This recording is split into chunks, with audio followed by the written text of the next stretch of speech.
star so bright. Pull your hat down, make sure your cinch is tight. Horse is kinda snuffy, cold chill up your spine. You'll get your ass moving, son, we're burning daylight.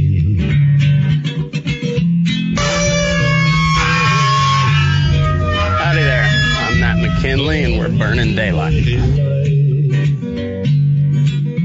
In the saddle till the job's done right. Welcome to Burning Daylight, the only podcast for the working cowboy. All right, welcome back, Daylight Burners. I think we got a good episode for you tonight. Happy Easter to everybody out there. It is Easter Sunday. He is risen. He is risen indeed.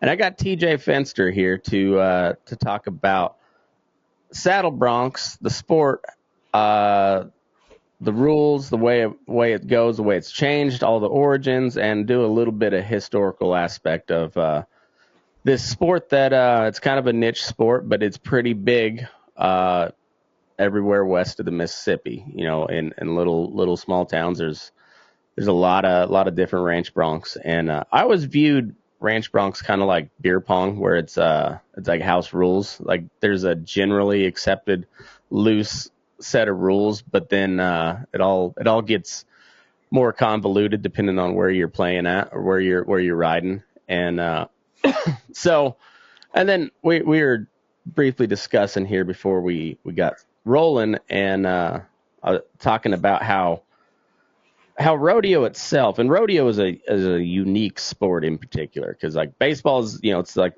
the American pastime, and it's changed honestly very little over the years. Like there's rule wise, not a whole lot has changed, but the game has changed incredibly and has different eras and whatnot. And getting back into it a couple of years, and there was, I don't know, probably 4 or 5 years where I didn't really pay much attention. And in that year, those years, like the National League now has the designated hitter, and there's bigger bases and pitch clock, and now we're going to have probably a ball strike challenge system. And I think a lot of those rules have made the game better, but I come from like a purist mentality where I don't know if that's going to be good. Just leave the game how it is. And rodeo, unlike baseball, originated from an everyday task that we had to do with cattle, and evolved into guys showing off because we're cowboys. That's what we do.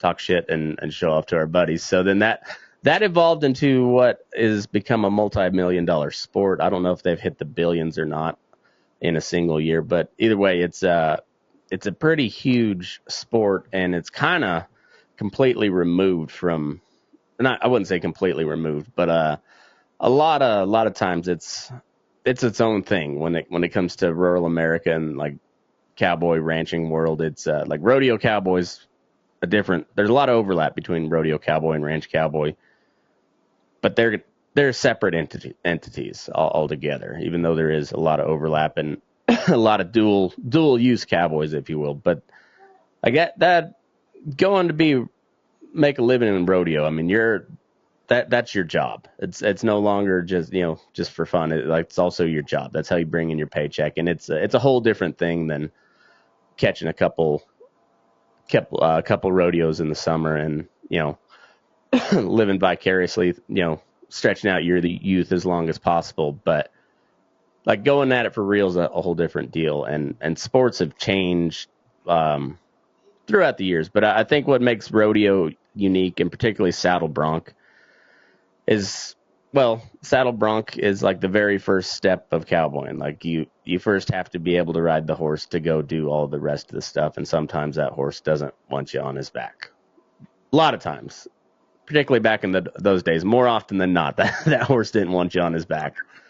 And from that came a sport. So with that being said, TeJay, I know you've rode a lot of ranch broncs. You picked up a lot of horses, and you've heard some commentary from several other guys that seem to be a little misinformed about what saddle bronc or ranch bronc is. And I'm here to be informed. I want to hear about this, and I'll have some questions along the way. But if you want to kind of give a little rundown, and then we'll get into the origins and everything. Yeah, no, so yeah, as you said, Matt, I'm TeJay Fenster. I was the 2019 all-around champion in the Western States. I've been to the Western States finals 5 or 6 times as a contestant riding and as a pickup man. Won the Nebraska State Association 2 times over as a year-end champ. Just to kind of give some people some knowledge. As a whole, I've been riding rough stock close to 15 years. So, been around, had my PRCA card, riding bulls in Saddle Broncs, played that game, and then kind of slowed down in that deal and got in this ranch bronc, and I had to learn a lot about it myself, and then kind of turned into very more what I did as a full time gig, and we went from there, and it became pretty passionate. Now I'm a director in 2 associations, and just try to keep making the sport bigger and better. But as you said earlier, it used to be everyone thought ranch broncs was like drinking a 6-pack of beer out behind the crowd, and that was it. And it's gotten to be it used to be that. It's got up to full on sport now. So, I guess as far as like associations go, I know there's the Western States, and then you have like the WRCA, and then you're like, I know KPRA, Kansas Pro Rodeo Association, and Colorado Pro Rodeo Association all had their ranch bronc, events, but I'm not sure. Like going back to that whole beer pong thing, it seemed to be like house rules with a lot of that stuff, and I don't know exactly how it all works. So, well, case in point, the KPRA, they've had it for a long time, and their rule book is completely different. It does not match any of the Western states or the Nebraska states. In fact, if you compare the rule book with the Western states and the Nebraska states, they're identical. And Okay. I would say the biggest thing I have about doing anything is keep things where they're not restricted, but keep things balanced off to where you can have a good balance. KPRA, for example. So in the Western states, we really push. We want it to look authentic. We want it to want you to see you like you're riding a colt out across the plains and getting on a bronc that way. So we like to see a rope on your saddle. It's not required that you hang on by a rope. You can use a night latch, you can freehand, you can do whatever, but we want it to look authentic. As you get down in some of these associations and some of these saddles that they're getting on, I mean, they look like they've been built in a lab. Oh, really? Wild horse racers don't even use the amount of handholds that these guys have. And we don't want that, and it gives a bad rep. And then you get these guys that do that, and then it looks bad on the contractors. Well, then contractors don't want to bring you good horses, and so on and so forth. The WRCA, they're very well known and renowned, but they're ranch bronc riders just with the team, and they do, that's a whole nother dragon. I understand it. I think it's awesome. I think all ranch rodeos should have ranch bronc riding on the team. It keeps the team, the glorified team roping, as I would put it, keeps them away. It brings back real cowboys, and I like that. I up here we have just in my hometown our ranch rodeo. It's a 4-man team, and you got to ride the bronc, and you have a 5th guy as the bronc rider, but most of the time, case in point, like my brother and I were on the team. One of us is getting on the bronc every year, and a lot of places are that way. For the WRCA, you can have 6 to 7 guys on a team and those guys could be just bronc riders, and the other guys are just there to rope and ride their horses. Yeah. That goes back to where it's become a legit sport where there's a level of money that separates your average contestants, and then there's like a little like a gamification of the system where we're like you were talking about the team roper type stuff on the, especially on like the team sorting deal, like team pinning, ranch rodeos, where it started out kind of like ranch broncs, where it was just a 6-pack and a ring of people around watching it. And then it developed into like an actual association. And then like everything else where it just like, it's like when you have the guy in, beer league softball that just takes it way too seriously. Yep. And it's like, hey, dude, this isn't Game 7 of the World Series. It's a beer league softball game. Like you don't need to freight train the catcher at home plate. It's and so then you get a lot of guys where it's ram and jam, and then like you said, your contractors don't want you to bring you cattle anymore because you end up with a bunch of broken legs or something, and so it kind of spoils it for a lot of people. And then when you find a really cool spot with like good cattle and good competition, that's just like good solid competition, and it makes it a lot of fun. You almost don't want to tell anybody about that, so it doesn't get bigger and get ruined by a bunch of weekenders, that don't or not even so much weekenders. That's just all they do. They can't particularly ride very well, but they got the nicest horses and they can rope just good enough to use that horse to put them where they need to be. Yep. Well, and ranch broncs, it got started. It used to be you'd get on some desert rat broomtail and it'd be 500.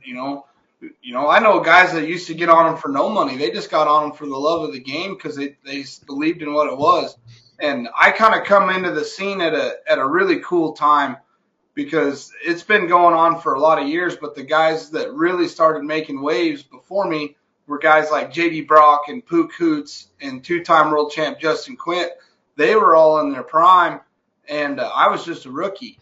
And then I kind of started off in a new wave of stuff and, got to compete with those guys. Well, we started going to these rodeos that then started getting to, from $500 getting on tryout horses, and then getting on stuff that really, really bucked and getting more and more money. And now, heck, a guy can go and win, 20, 25,000 pretty easy in a 3-month time if you ride good enough and just travel and ride broncs and be a full-time living just entering ranch broncs.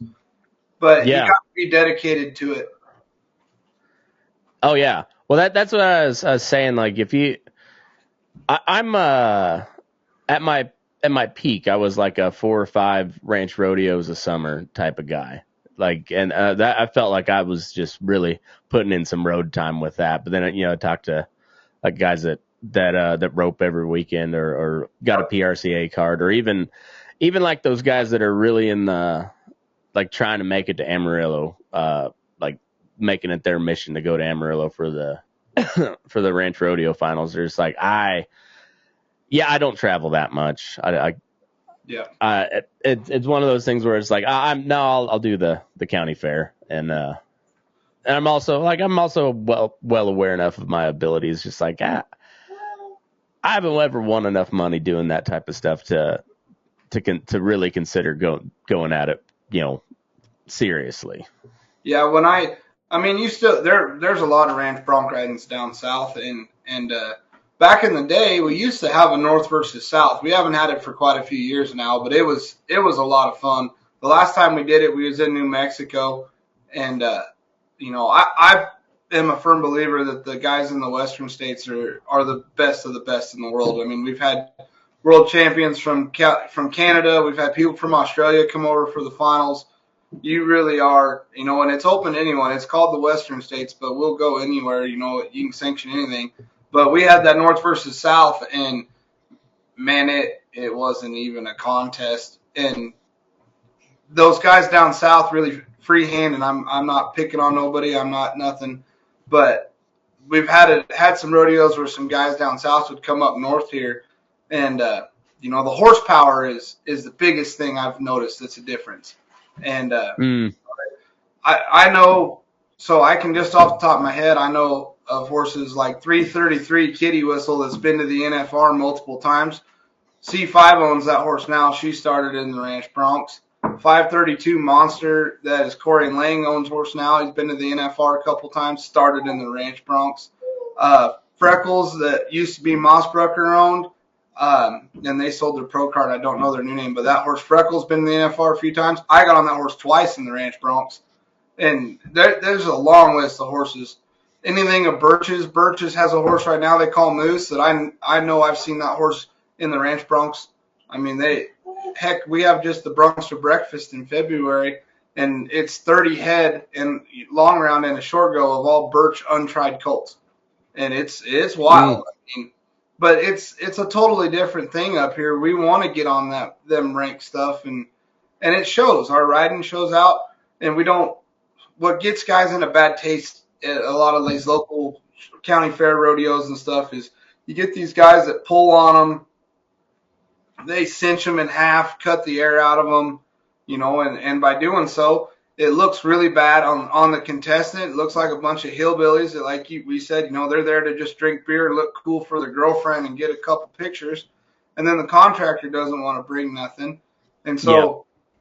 Now, like Justin, Quint, and I, we put on a school every year, and we call it the Real Deal Bronc School, and I bring in a bunch of colts, and so far we've done it 2 years, and we've had to use the ambulance both years for kids, but we try them, and it's all people that have been on some, but we it's the real deal, and when you leave, we're expecting you to be able to go to a rodeo and conduct yourself as a professional and go on and keep building from there, and that's what it's got to be.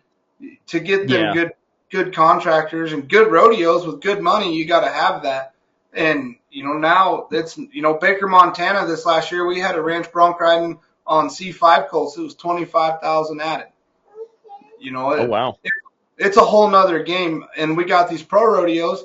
I've been fortunate enough with a lot of my time when I was in the PRCA of knowing contractors at a lot of these PRCA shows because the bareback numbers are down. Or you get a smaller circuit rodeo, for example, Sydney, Iowa, first weekend in August. Well, you got Dodge City and these other big shows. They don't get the bronc numbers there. They don't get bareback or saddle bronc guys. So I think we're on our third or fourth year now. Might be our fourth year that we've had ranch broncs there, and they bring some sweet hearts to get on, and the crowd loves it. And you go there and it's 8 guys a night, and you look like a celebrity. And yeah. It's really turned into a lot, and the top 15 in the world make it to the Western States Finals every year, but we want to see you use your broncs. We're not pulling on their head, we're not hanging in the guts, flopping and popping. We want to see you get stick your rein out there and lift like you're supposed to, and stay back and set your feet and spur them like a saddle bronc horse, and show that horse off. Let them be something. And there's truly an art and a technique to it, and a lot of guys don't understand it. And, we used to have a saying when them locals would show up and they'd get mad and they'd flop and pop or hang on them, and it was like, well, we'll take your added money because those guys that were spurring, we're going to win. Well, now there's everybody spurring, and it's getting to be bigger and bigger. Any given day, I could, there's 15 guys I could think of off the top of my head that they get the right horse, they're going to take your money anytime they want. Yeah. Huh. That's interesting. I've not been around the ranch bronc world for a little bit for the last couple of years, and I always, like you go back to a traditional rodeo performance. Like saddle bronc's always my favorite event because it's the original. Bareback, I understand bareback, and like there's some tough sons of bitches, but it is really tough to make a bareback ride look pretty because you're bareback, So the mentality of a bareback rider is you have to think every time you nod your face, you're going into war, because it really is. It's the most crazy street fight you've ever been in, and that's, I would say. Like, because from riding saddle broncs, I've tried all 3 rough stock events in rodeo, but I've rode, quite a few broncs. And I've heard Dale Brisby put, ranch broncs is a street fight and saddle broncs is more like boxing. And to a point, he's not wrong. But ranch broncs, saddle bronc riding and ranch bronc riding, it's a dancing partner. You got to let that horse lead. And then, whatever they do, you got to react to it and handle everything and do your business. But ranch broncs to me was the closest thing I ever found. It wasn't quite as intense as bareback riding, but it was real close to bull riding, where when it come game time, you better flip a switch and handle your business and know that, you got to let it all hang out. Because if you don't, it just beats the hell out of you. Yeah. Yeah, I can't even imagine. Like it's I put bareback and bull riding kind of in that same type of category where it's just kind of crazy. Like it doesn't make a whole lot of sense anyways, but I like hats off to you. Like it's like I'm not gonna talk shit about anything except the stupidity of it, but Yep. like yeah, it takes some cojones to do it. I've got on one bull and that was plenty. Like I'm good. This is dumb, but I enjoy. I think that's a good way to put the Broncs. Like both, it's a dancing partner. Whereas like if it's your colt for the day, like it's still a dancing partner, but they've got to know you're taking the lead, and that can be a fight Yep. initially. That's where the fight comes into. But like if you're staying on for 8 seconds, yeah, I agree with you. You let the horse do their thing, and you just let them lead and you follow. Yeah, I mean, you got to have an aggression about yourself. Mm-hmm. I even riding ranch broncs, I still tried to mark them out just like a saddle Yeah. bronc rider. And I know guys that don't handle their rein at all. And me, I'm a big guy. I'm 6'3". I'm a big upper body. I lift on my rein, just like I was riding saddle broncs. And I try to ride them as close to a saddle bronc as I can. And Yeah. by doing that, I'll give them their head. I want them to buck and be all they can be. But I have to know when I climb over, there's a switch you got to be able to flip to, to find a inner fight in yourself to know that you're standing on the gas. I always had a quote that Donnie Gay said it, and it's always stuck with me. But when you go to crawl off in the buck and shoot, you better believe you're the biggest Billy badass in the world. Otherwise, you better get yourself a job as a bank teller, because that's the closest you're ever going to get to the pay window. Yeah. That's the truth of it. I mean, that's rough stock in general, but it really shows in the ranch broncs. The guy's confidence can win you more money than your ability just by knowing you can do it. Right. Well, and like with my son's been wrestling for the last couple of years. I've been helping coach him, and Yep. it goes the same way too. Like there's a lot of times the less skilled person with a little more aggression just dominates a match. Yep. And I kept there's one match where he wasn't losing, but he was letting that kid push him backwards. I said, "Don't you go forward. Don't go backwards." Yep. And then he started scoring takedowns. I was like, "All right, see, you got put the pressure on them. Even if you're not as good as them, don't let them fight their fight." And and just be aggressive on, like, take the fight to them. And Yeah, which I guess that sounds contradictory to what I was saying before about like you want to let the horse shine and kind of you kind of want to follow, but like you got to be aggressive to stay with them if you're gonna let them do their thing. Like you better, like you said, you better be hooked. Yeah, it doesn't make a lot of sense when you put it that way. When you stop and think about it, but it is. That's just the way that the sport is. That horse has got to take their jump. They've got to break, and pick their lead. And once that horse swallows their head and kicks through it, you let them roll, and that horse has now led the whole way. So you're great, and you're going to feel them change the lead, halfway through a jump. It's crazy what these broncs can do. And, now I'm partners in a rodeo company. Shout out Barnhart Rodeo. Anyone needs your broncs, give us a shout. We'll do what we can. But no, we're, we do a lot, but it's crazy what them bucking horses, the athletes and the mindset of them, they're completely opposite of what a gentle horse is. But your horsemanship still has to play in such a key role of it, and it's just stopping and thinking. How is this horse trained?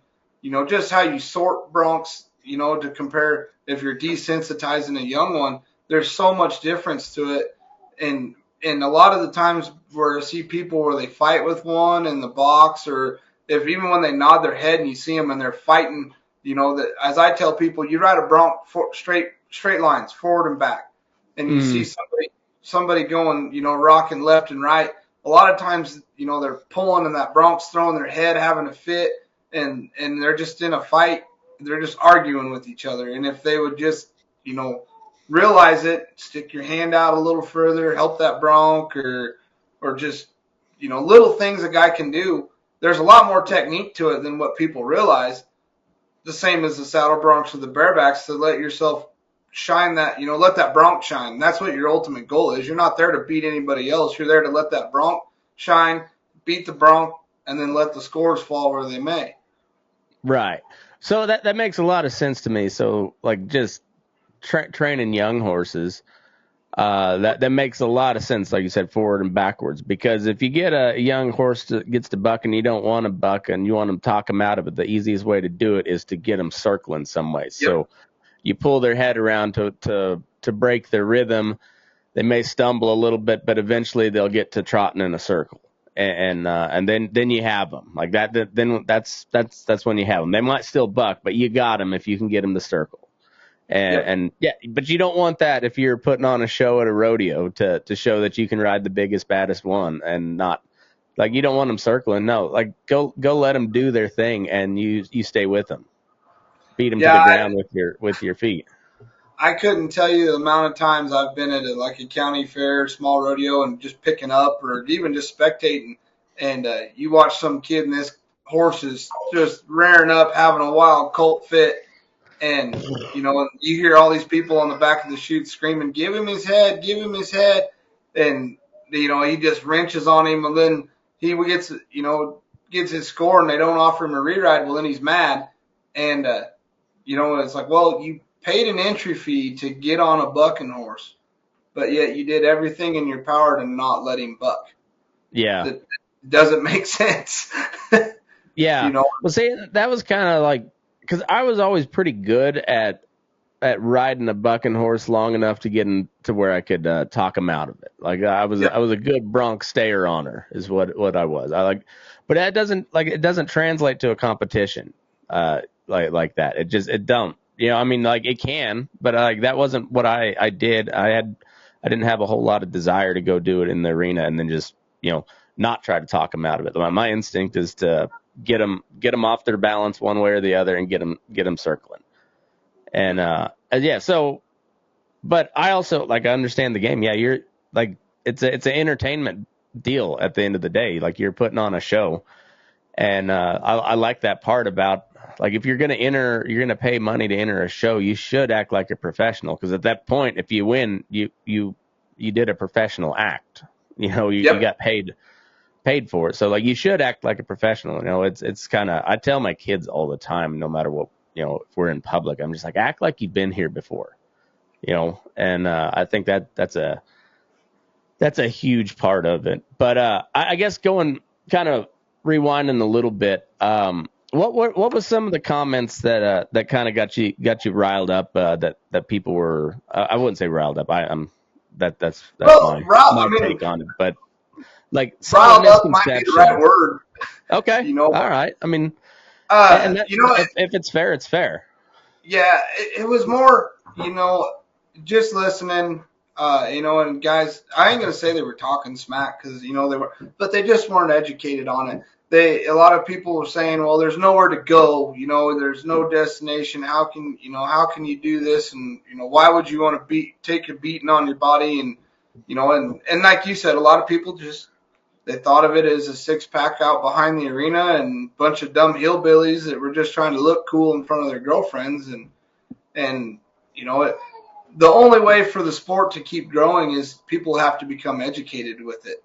And, once they get educated, then they understand it.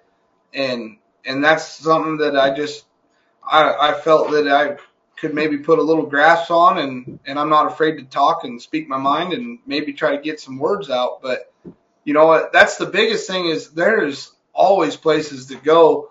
Like I said, the Western States is the premier. It really, it truly is. If you want to be the best in the world at ranch broncs and truly are the world champ, I mean, they got a buckle that says world champ, but it's not for no reason. If you win it, you are the world champ. And, if you want to do that, that's where you need to go. And, down in Texas, you can go to the stockyards and get on them every week. And you can stay in these AMIs like the KPRA or the Nebraska states. And those are great and fine. They're awesome associations. If you want to, rodeo and you got a day job and can't travel a long ways, awesome. But if you want to go truly be, one of the best and try to be renowned, I go places and I don't have people come up talk to me like they know me, and I know they know me because of riding Broncs, but I don't have a clue who they are, but that's just part of it. But it's how it's rodeo and it's being passionate about it. And now these PRCA rodeos are really starting to call and wanting to sanction and get bronc ridings, and it's awesome. But the only way it keeps getting better is people got to know what it's truly about and understand the meaning behind it, not just, like I said, look at it like a bunch of hillbillies drinking beer wanting to just ruin, good broncs, and it'll keep growing, I hope. Yeah.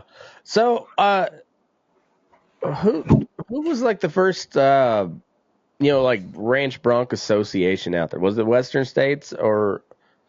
No, the Western States is pretty close to an actual combined association. KPRA was right behind them, but down south they've always had like the Butler memorials and I'm totally drawing a blank, but they've always had their little series, and a lot of it was just open rodeos. No one had a sanctioning body, so it was everybody's rules.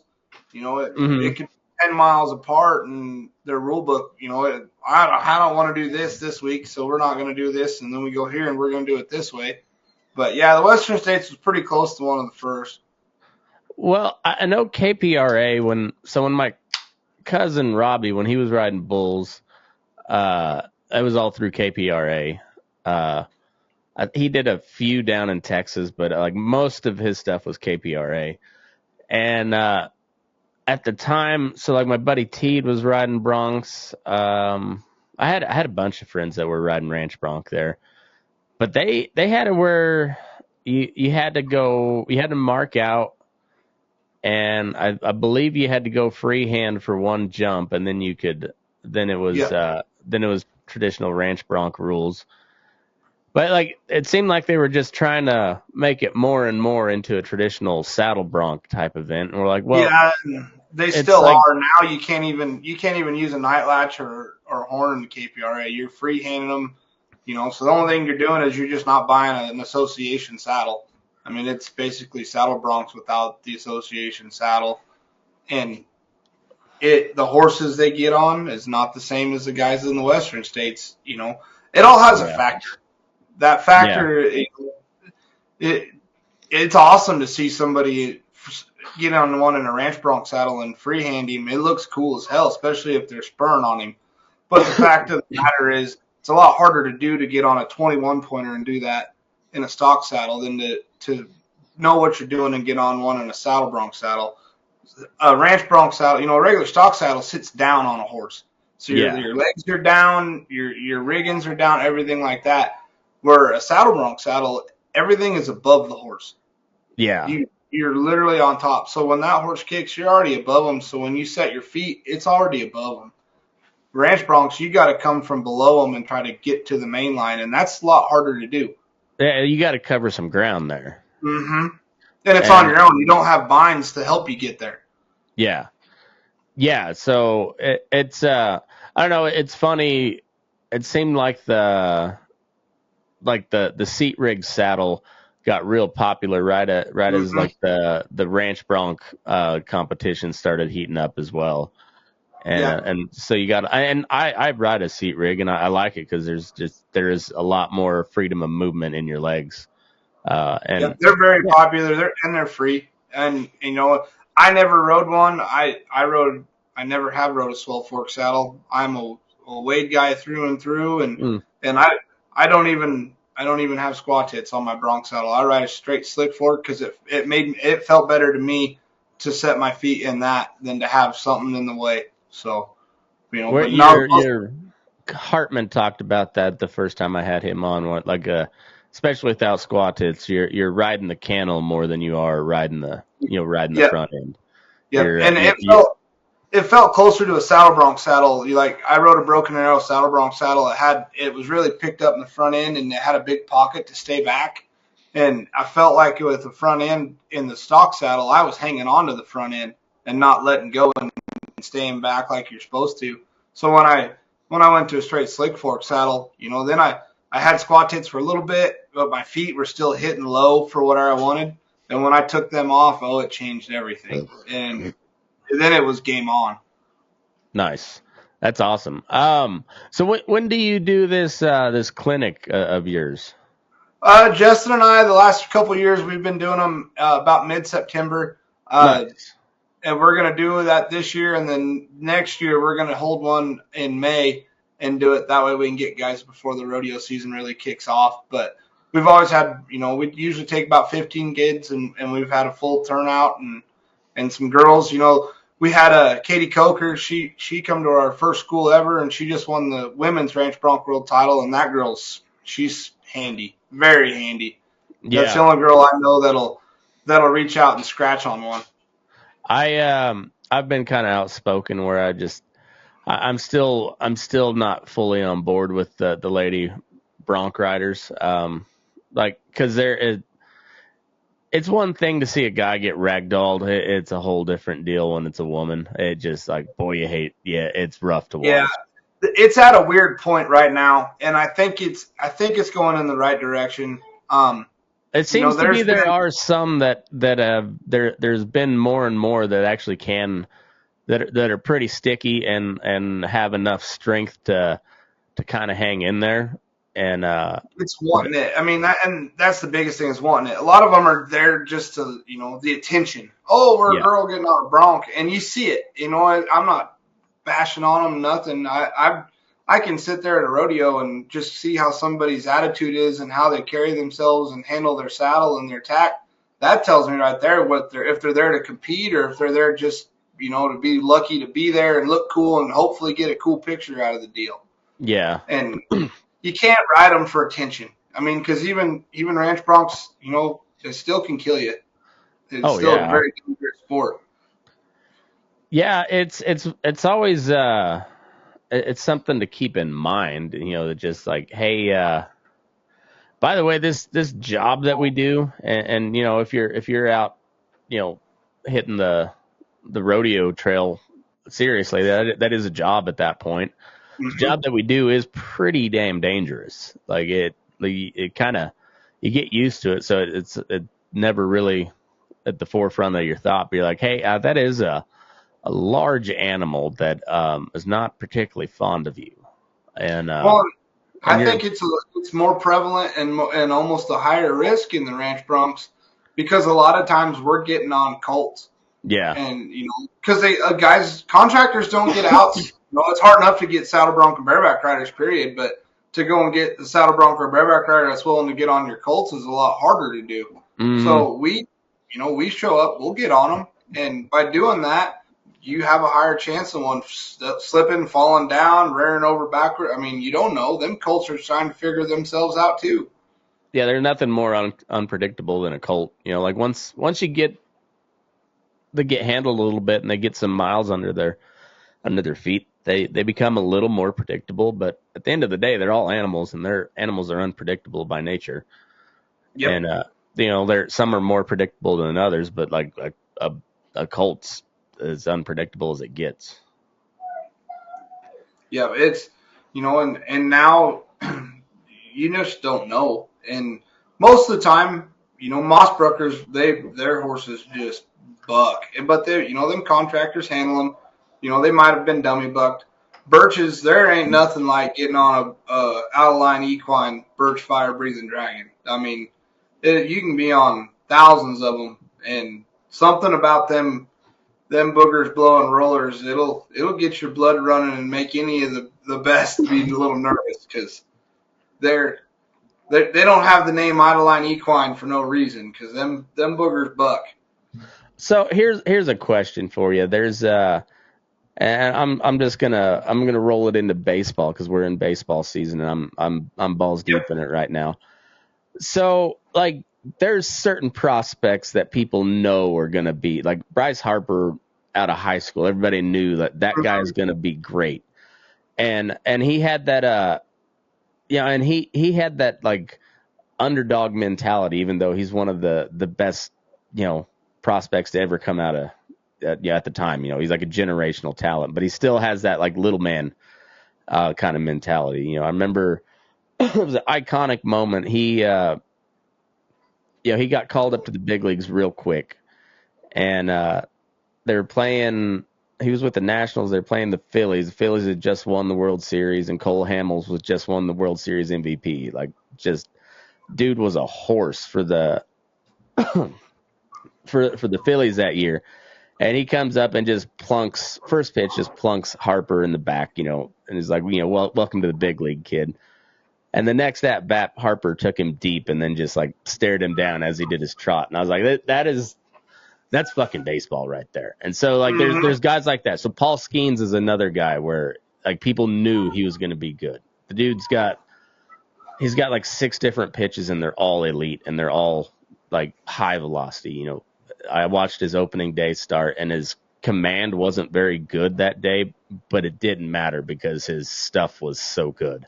Like he'd missed his spots by a little bit, which in the big leagues you can't really do unless you're throwing 100 mile an hour with 10 inches of break on it. Like that it's gross.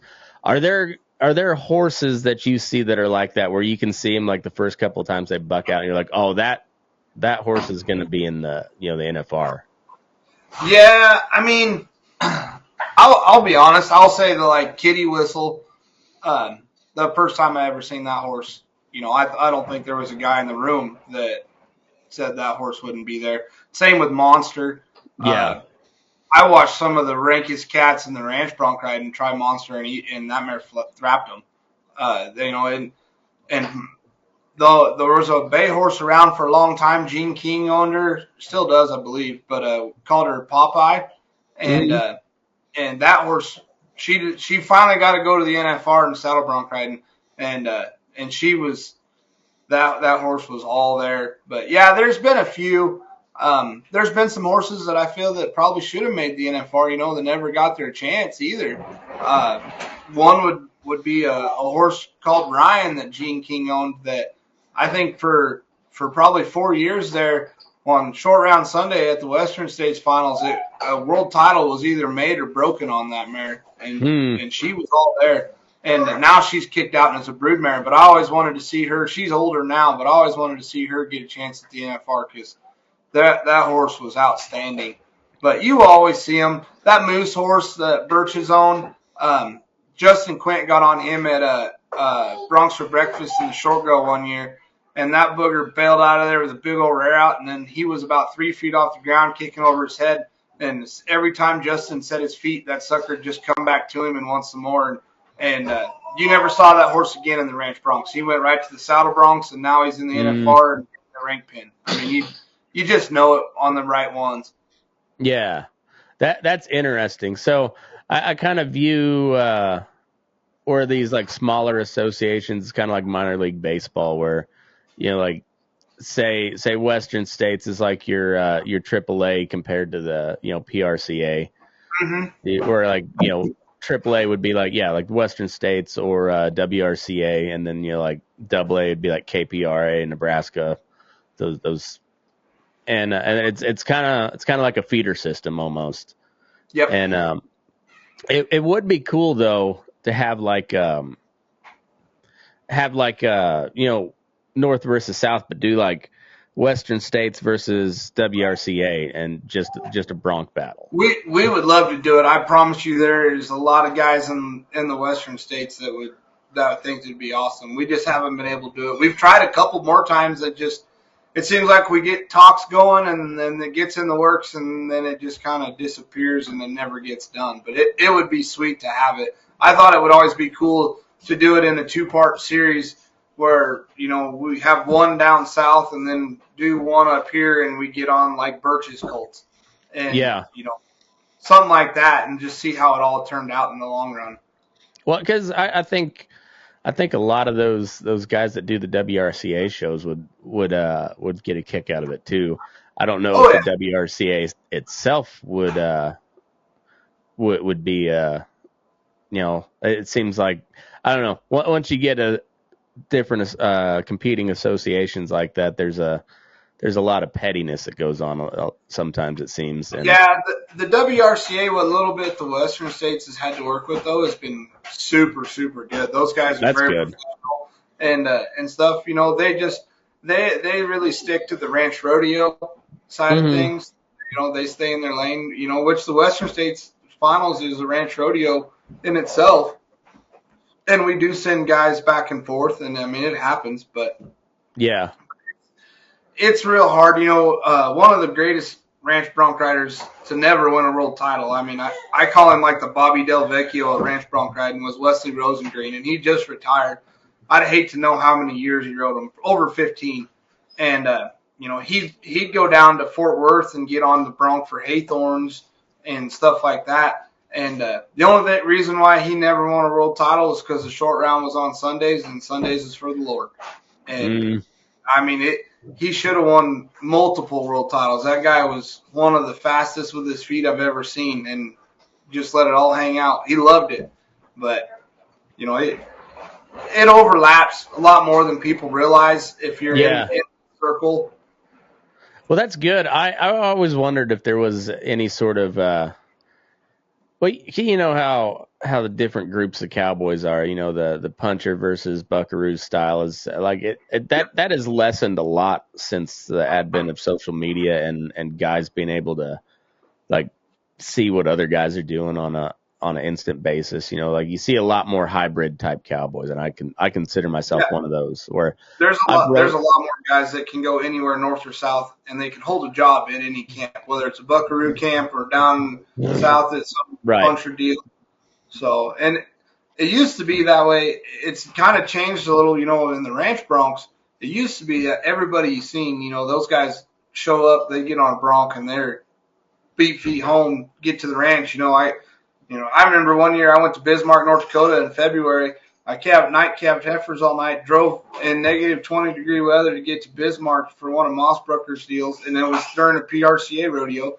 Got on my bronc, won it, got my check, drove all the way back home that night, and got back and then was there at first light, saddled a horse and went right back to cabbing heifers, all because I wanted it that bad, but I had a job to get back to. Yeah. Nowadays, there's a lot of guys in the ranch bronc riding that they don't have a job to get back to. They're trying to do it as a living. Yeah, that's that's interesting. Like I said, it's kind of it's funny how it morphs, but the more popular it becomes, the more money is involved. Like people bitch about professional athletes getting paid millions and millions of dollars, but like 30,000-40,000 people show up to a baseball game 6 days a week, and people spend $500-$600 to go to an NFL game, and they sell out every week. It's the market. People love it, and so why shouldn't they get paid millions of dollars? People are paying to go see them. It is what it is. And when it comes to like, I noticed like the saddle bronc thing really took off like 2012, 2015, and then just like, just all of a sudden, it's like, oh, there's ranch bronc ridings everywhere, it seems like. Yeah.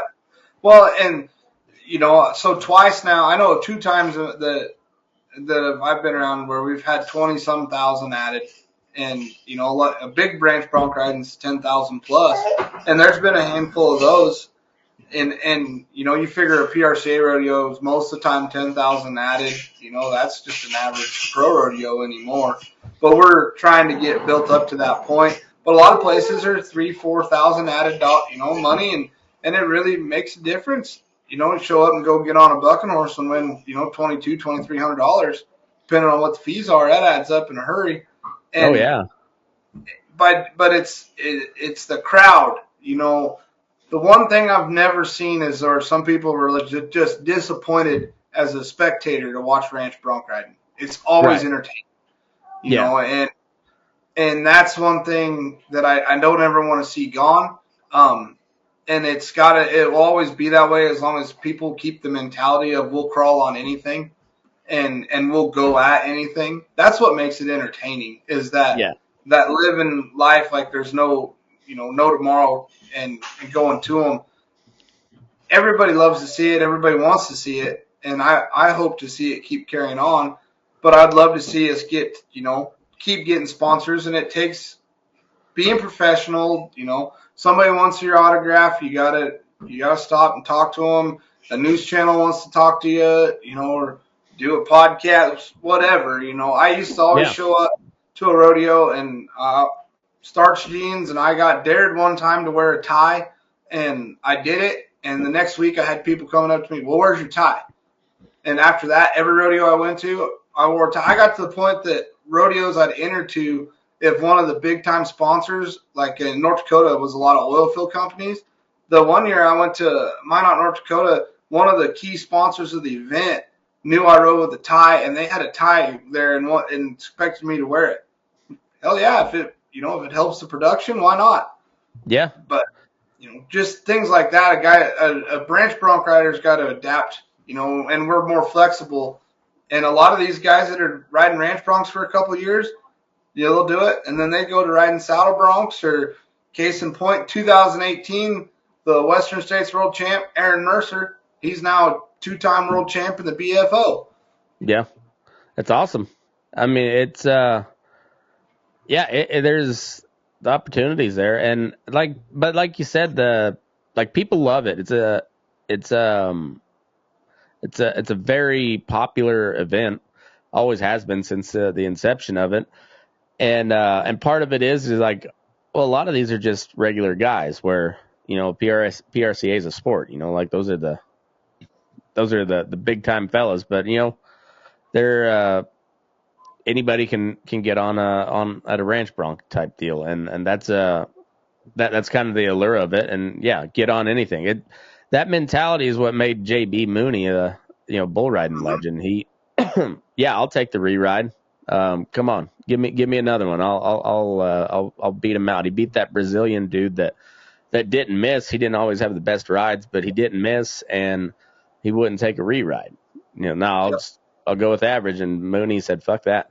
Give me another one. I'll beat you," and he did. And you're like that, but that's the people you want to cheer for.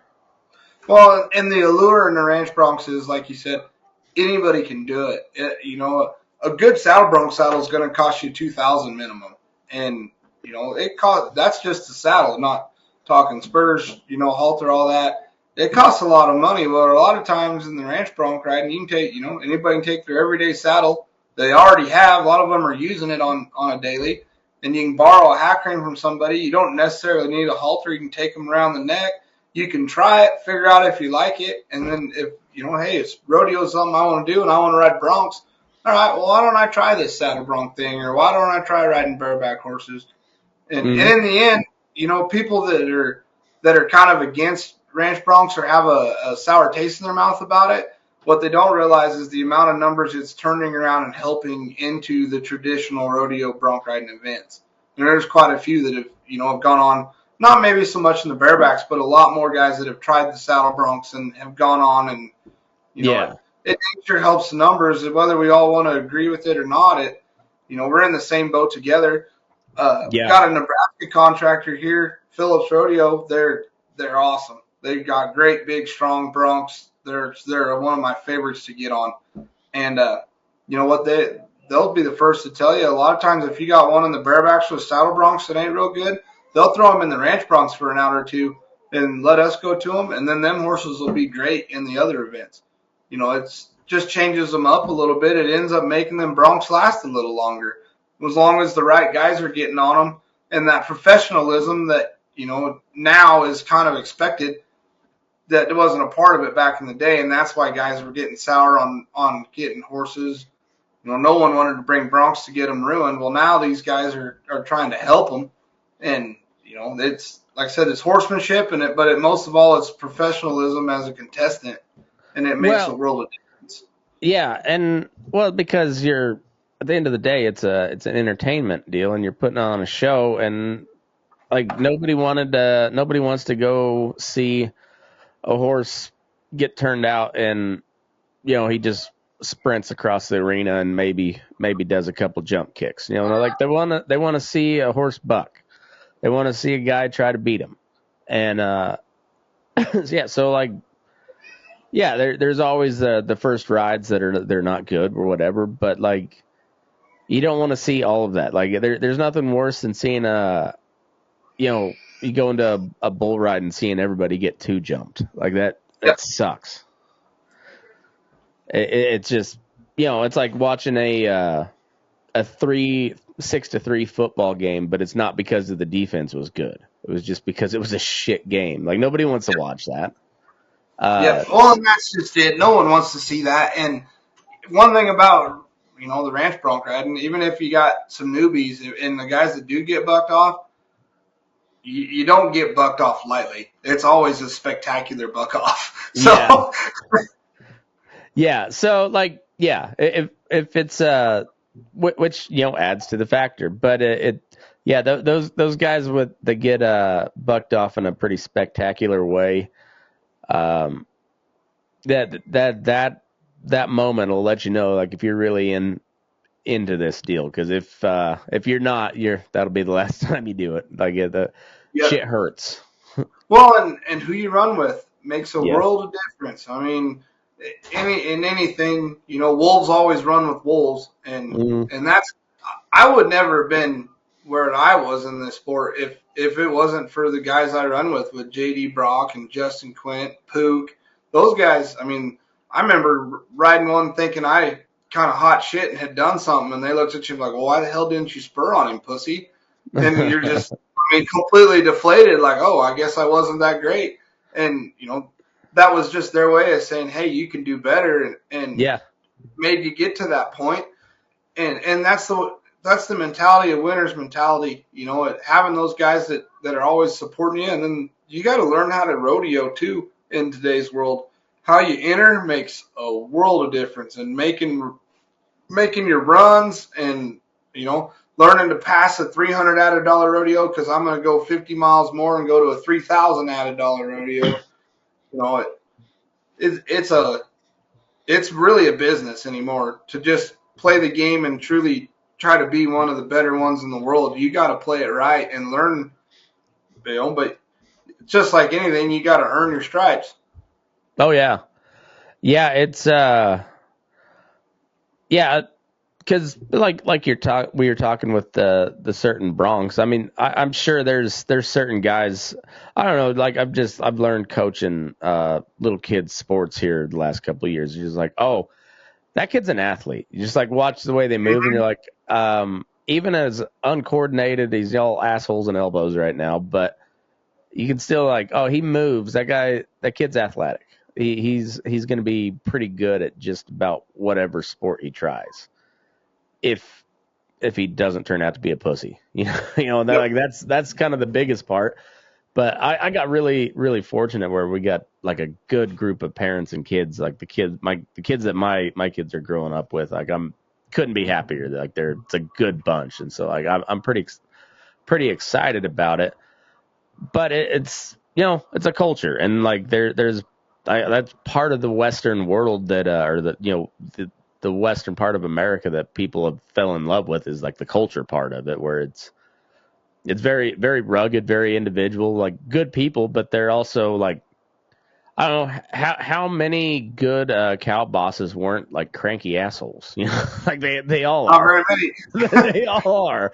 They're funny as hell a lot of times, but they're just cranky old bastards, but it's but they're also like some of the best people you'll ever meet. You only want to have a conversation when you catch them right, because otherwise they're just chewing your ass. Yep. But they got a heart of gold, and it's kind of like it's that culture part of it that makes people still flock to the NFR for the finals. Like that, people love rodeo. Even as much as they've tried to ban it, people still show up in droves to rodeos. And I mean, how many states have made it their rodeo is their state sport? And anymore, I mean, baseball is still America's sport, but rodeo's got to be right up there too. And much as everyone hates Yellowstone, it helped because of it really does. Because it made being cowboy cool again. Mm-hmm. And it's to the point now, it's not just what you do at the rodeo, in the arena, I should say. It's how you conduct yourself before and after. Because even walking across the parking lot, if you're being vulgar or just dressed like a slob or, anything like that that just looks bad, it's amazing the amount of people that notice that. Or some Yeah. little kid that looks up to you, and I don't know how many times I've gotten off on the pickup man and be walking back to the chutes, and there's little kids got their hands in the arena wanting to give you a high five, They don't know that you're just some average Joe. To them, you're like a hero and an idol. They want to be cool like you, so you can be, professional and give them high fives and acknowledge them, and while you're making your way back to the bucket chutes, or you can be an arrogant dick, and then people are going to remember you for that. Right. And making them time for them people, and then conducting yourself in the right way, before, during, and after makes a huge difference.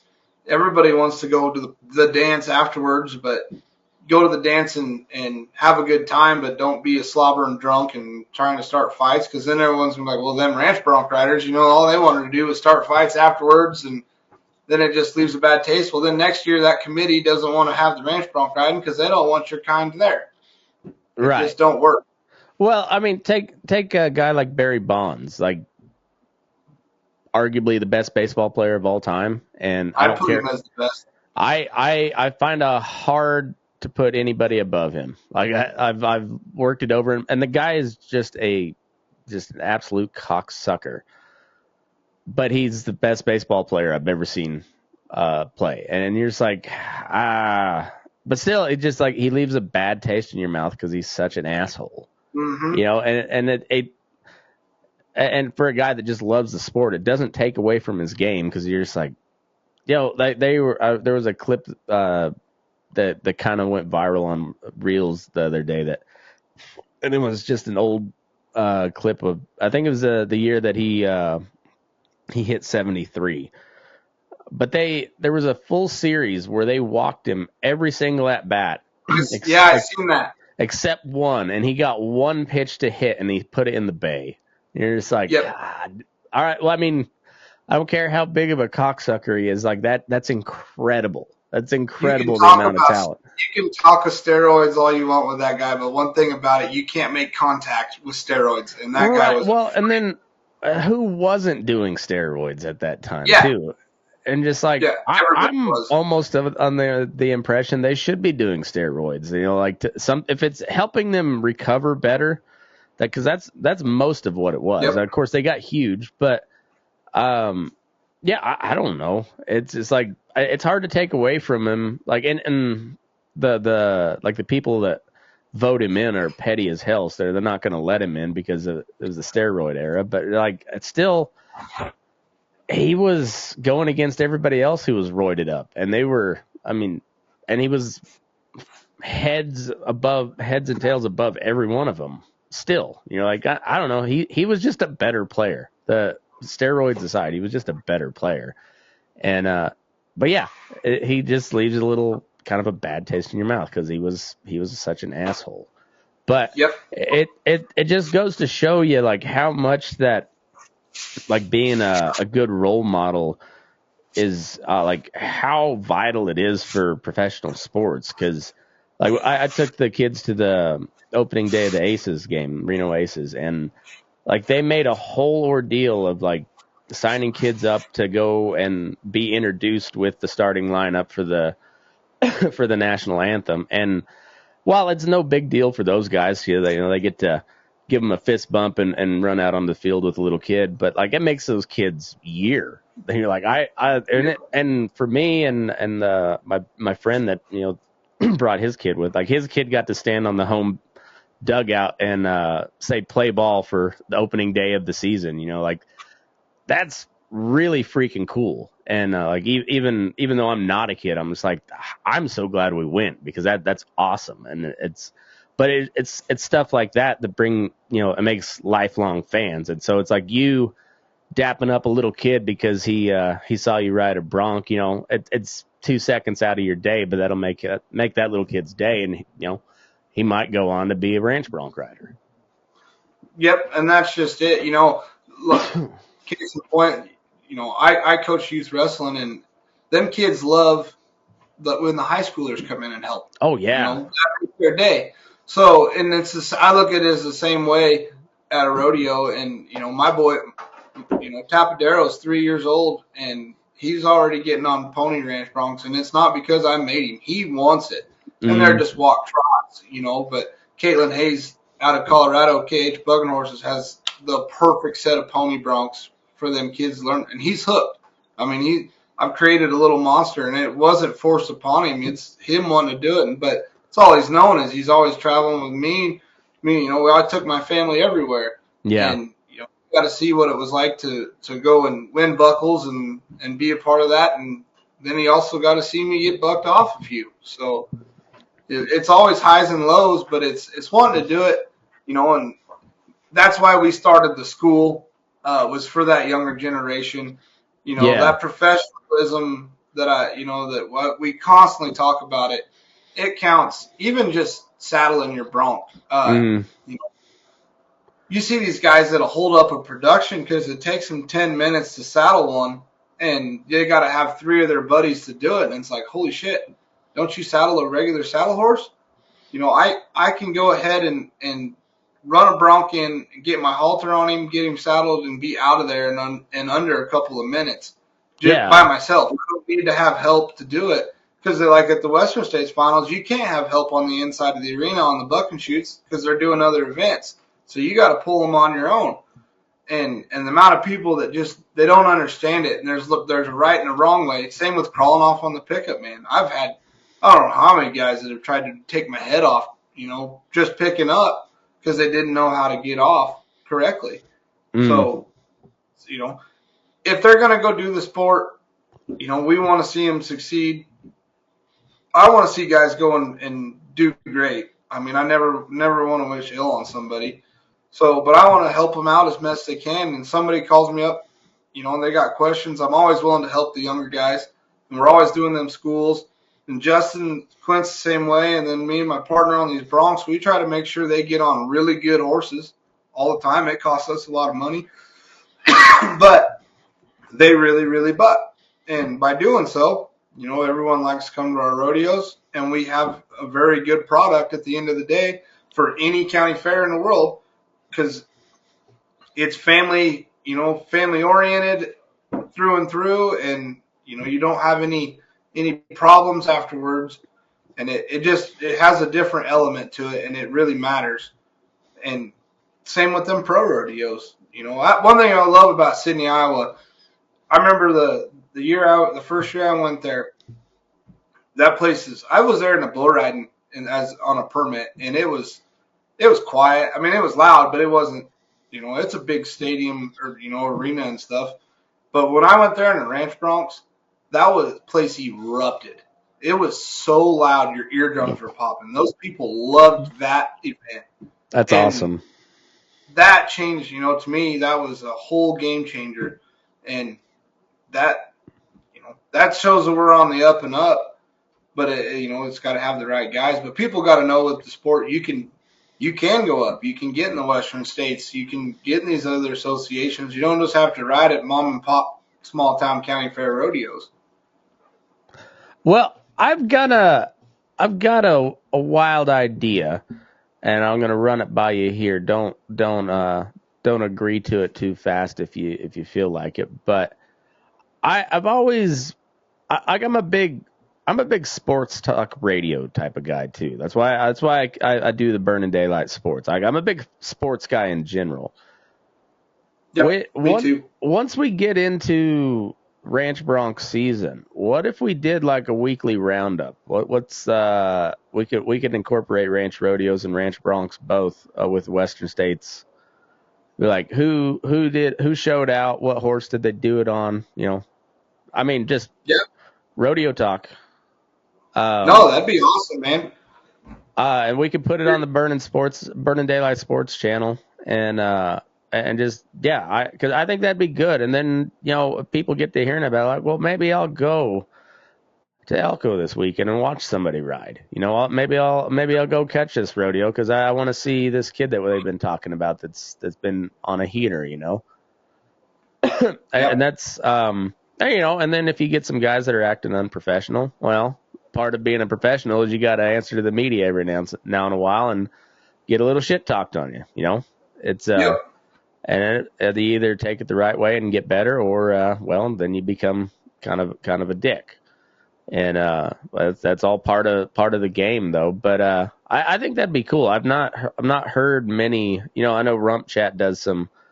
They have their podcast, but I haven't seen like like a talk radio type show, or like sports talk radio, just dedicated to. And I think it'd be cool just to do it ranch rodeo and ranch Broncs, because we're both working cowboys, and that's there's plenty of relatable. There's plenty of traditional rodeo podcasts out there, and I'm not really a traditional rodeo guy, but I like the ranch rodeo, ranch Bronc type stuff, and mostly because I know I got a lot of buddies that do it. You know, I got plenty of people that I know in the PRCA. You know, but like all my buddies that do that type of stuff, it's all ranch rodeo, ranch Bronc, and Yep. So yeah, but I think that could be cool. Like keep everybody up to date, and then of course when you get to the Western States Finals, if people are listening, they'll know who's the favorite going in, and I think it'd be cool. Give a little people a little more perspective of what's going on, because the guys that are competing, they know what's up, especially if they're in the running. But I think your average casual has no idea. No, there's very few guys that are very well known. You know, Justin Quint was probably one of the most renowned, just because I nicknamed him the Angry Elf one year when I think I was a rookie, and it stuck. And man, people used to just recognize him all over the place. He was, and still is, very well known. You know, even though he's pretty well hung his Bronc saddle up, he's still super renowned. You know, but there's guys nowadays. Case in point, one guy that is super fun to watch. That I really enjoy his style. I think he's a hell of a good guy. Is WSRRA from Wyoming. He's super ranked. But there's guys like Lane Johnson in Nevada that. Oh yeah, I'm buddies with Lane. I coached his boy in wrestling. Yeah, he's a hand. So I mean, there's those guys, and there's guys that don't even go anymore. That every once in a while they'll just crack out, and then when they do, it's like they never missed a lick. Yeah. Those guys kind of pissed me off, because I always had to get on 2 or 3 and knock the rest off before I felt like I was riding up to my potential. But yeah. Old Lane, I've coached his oldest boy in baseball and wrestling now, and yeah, I know Lane pretty well. He's a good dude, and he can flat out ride. Yeah. Well, and he just made it look easy, but he had that stand on the gas pedal mentality on a Bronc. He was always fun, but to watch, and he always made it fun. There's nothing more fun than just riding good and winning. I mean, there really isn't. So, but it's kind of fun, just the guys you see in the ranch Broncs itself.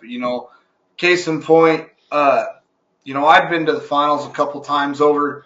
And one of my best friends now, TeJay Camblin is his name. He cracked out as a rookie in the Western States. At one time, he was one of the best saddle Broncs in the world, in the top 25.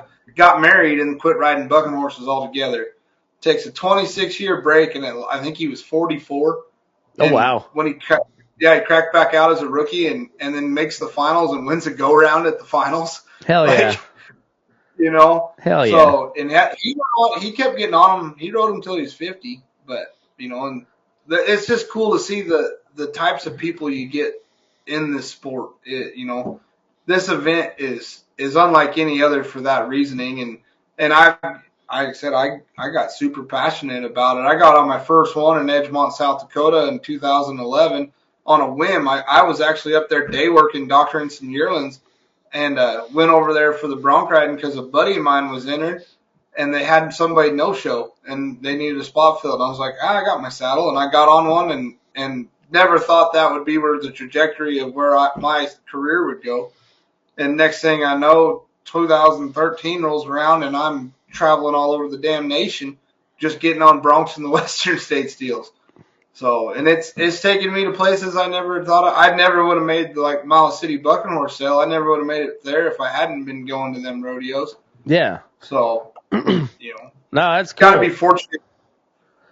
Well, that's cool, and I think this could give us a little opportunity to highlight some of those guys because then maybe it's a little more than just getting that paycheck. No, Yep. little more than just love of the game, because love of the game is great, but love of the game don't pay very well most of the times.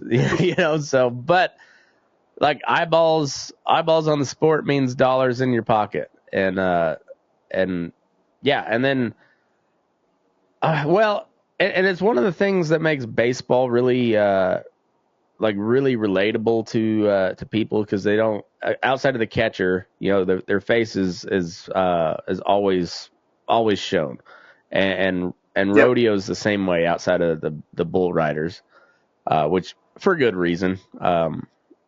I've seen plenty of faces bashed up unnecessarily with where a helmet would have fixed that. So I hats off to the guys that don't wear them, but you're doing something crazy and making it even crazier unnecessarily is my view on that. But no, it's like you can make stars by highlighting people doing well, and rodeo in particular, because you can see their face, and the environment that we live in now, where everybody's got a cell phone or something, and you can get how big was that Rodeo Rex page on Instagram? Like, I mean, millions. Yeah. So like you get a page like that just curates different rodeo videos. You can get a relatively unknown person a pretty decent following pretty quick if somebody captures a good ride, and so. Well, and how, I mean, it's not hard anymore to like you said, pull out a smartphone, Snapchat video, how much stuff gets put on Facebook and all that. I mean, and that's, TikTok. Part of that whole profession. Yeah, part of that professionalism is, people see you for that, because it's nothing for you to get blasted on social media. And so if you're being ranked, why not support that, show it off, Yep.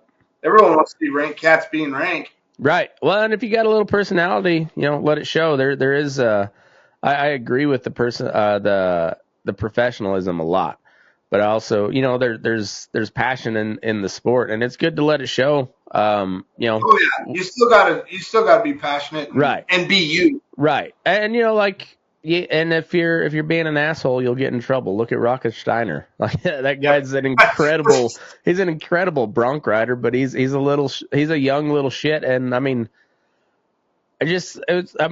put us at that age with his money. We had been little assholes too. So it's you kind of have to. But that being said, he's still a little asshole. But kind of like that Barry Bonds conversation, motherfucker can ride a bucking horse. Yep. Yeah, you can't take away what their talents can do. Yeah. So you can talk shit on his personality, but he's still going to win that check because he outrode you. Yep.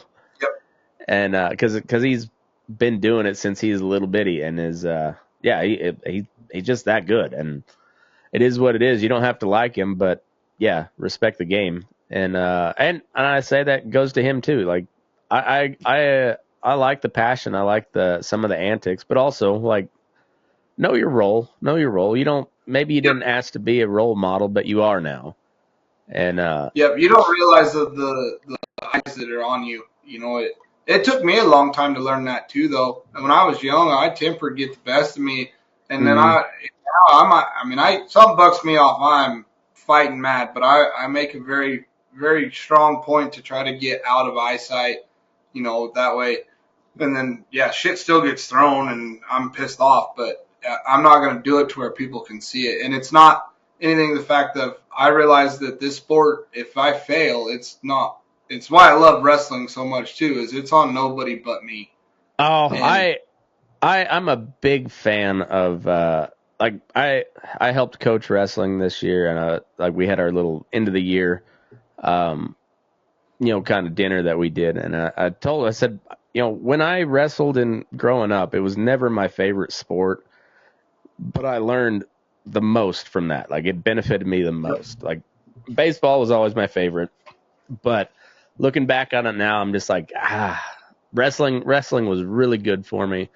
And it's really good for young boys in general. Like my daughter, she doesn't like the tournaments, but she still goes to practice every day and whips up on all the boys, and I just think it's good for them, and then it instills that professionalism in you, because even if you get your ass beat, you got to shake the guy's hand, and then you got to go shake his coach's hand, and then you can go cry and bitch about it. But until then, that guy just had his sweaty armpit in your mouth for however long, and you couldn't get away, and that's why you lost.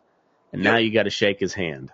Suck it up, shake his hand, suck it up, go shake his coach's hand, and then go talk to your coach, and they'll tell you what you did wrong and how you get better from it. And you learn how to take a loss, which is something you have to learn how to do, because you're going to take a lot of them in life. And if you can't handle them, you're not going to do very well in life.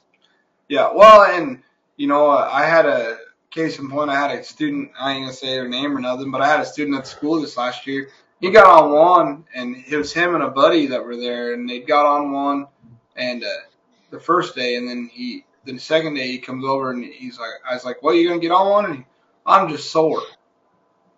I was like, "Really?" I said, and I made a point. I stopped the whole school. I mean, everybody heard it, and I was like, being sore isn't reasons to stop.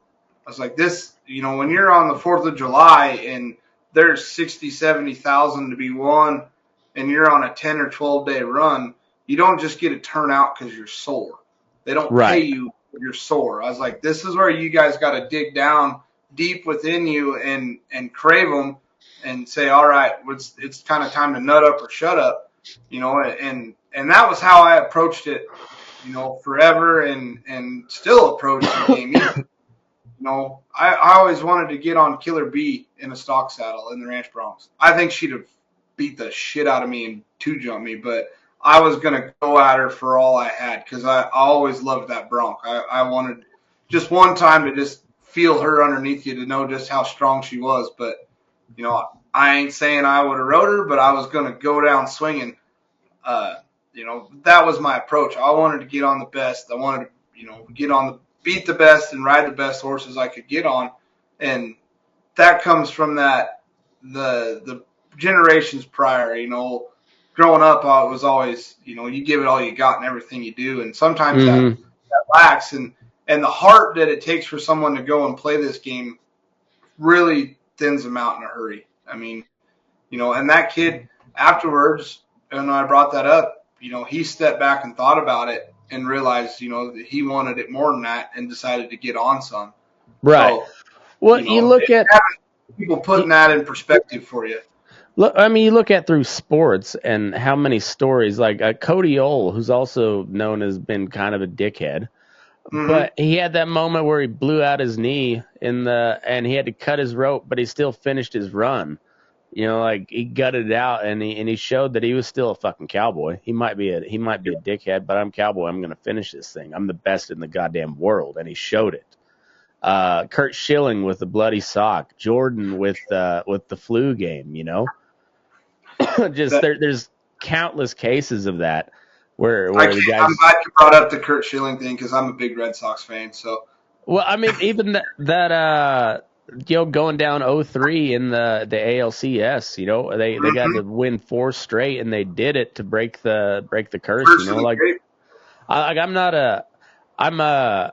Depends on how good the Yankees are as to how big of a Red Sox fan I am, because I fucking hate the Yankees. Everybody hates the Yankees. we've got a set of rules for baseball in our house. Like, we only root for the Dodgers when they play the Yankees, because fuck the Yankees, and we only root for the Yankees when they play the Blue Jays, because the Blue Jays are Canadian and we don't enable Canadians. I don't really have anything against the Blue Jays, but no, we're just not enabling Canadians. Like, you should move to America. Fuck off. Yeah, but I like that whole. I was a freshman in college in '04 when they won that series. They would, that was a magical deal. Like I'm a Cubs hater, but when they won the series in 2017, that was magical baseball. It was there was something really cool. I mean, you had guys that some guy had a Coors Banquet that had been in his fridge for 68 years, and he finally got to drink it because the Cubs won the World Yep. Series. And you're like, it's a That's what stupid little story, but I love it. I just makes shit like that. sports. That's the glory of sports, and that's what keeps people entertained. And the races we've had, I've rolled in. Case in point, in 2019, I rolled in number 2 or number 3 in the finals, something like that. And go in the first go round. I win the first go round, and then I go on and was second or third in the second go around. So I'm sitting second in the average. I'm winning the world right now, and that was my whole goal. I wanted to win a world title, and so I'm going down. The guys that were a couple guys ahead of me they hadn't drawn real good, and I drew a really cool horse of Bonnie Rasmussen's called Rimrock, and he's known to buck some guys off, and he stacks up in the middle of the arena, and I let him roll, and like this thing's feeling good. I'm like, we're fixing to go back to the pay window one more time. Back billet breaks on my Bronc saddle. Next jump, I just hit the dirt. Didn't even know what happened. I was like, what the hell? Back billet hits, and the amount of people that come over, people I didn't even know, but they knew the buildup of where it was going. And the Western states had just kind of started trying to do some interviews and putting some light on them races, but it was exciting for people. They felt horrible, to watch me do that. I ended up winning second in the fourth go round, ended up like second in the world and didn't win the world, but I won the all around that year because we had a team out there, but the people that just were excited for that race.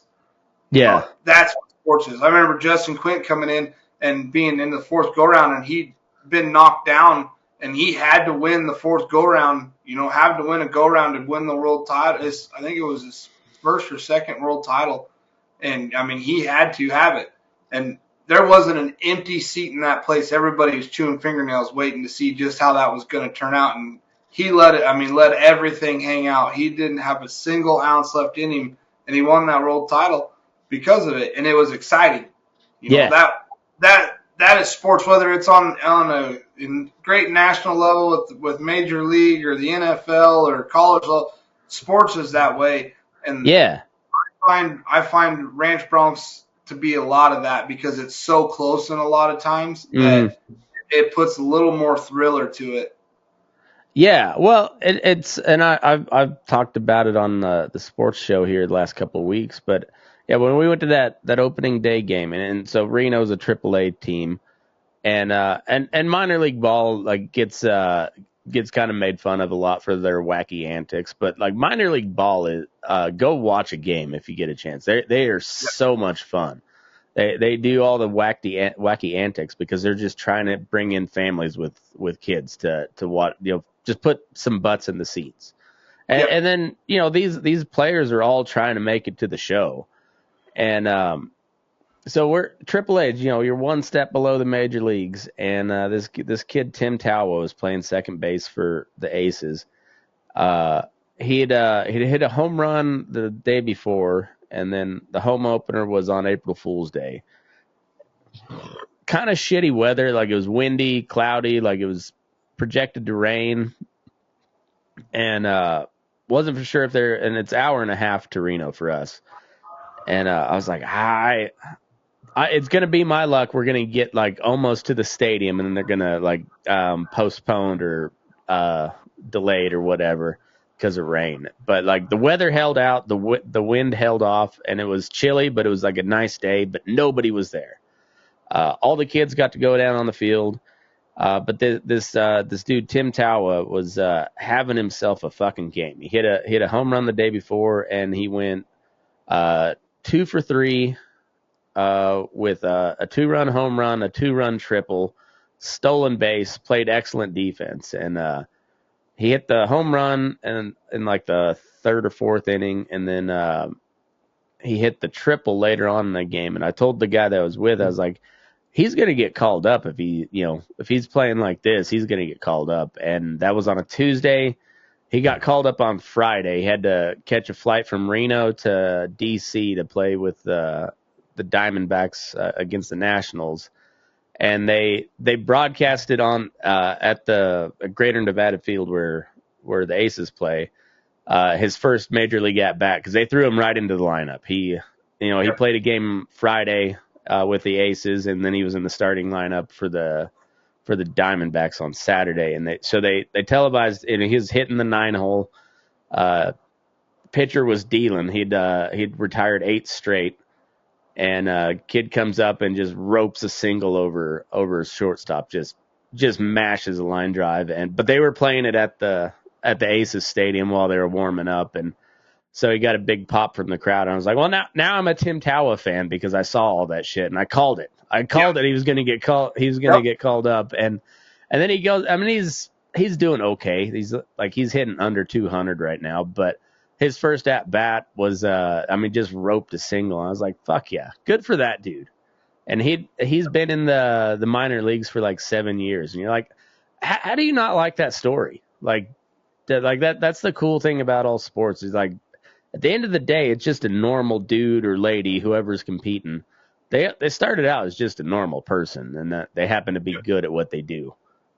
Yep, and just wanting it, Yeah. That how bad you want something gets you a long ways. And a lot of times it's not even so much the skill. It's like, winning is a skill in and of itself. Yep. Like you look at say a team like the Tampa Bay Rays, who they have one of the lowest payrolls in baseball, if not the lowest payroll in baseball. They have like no attendance, but somehow they're always in the playoff race. Yep.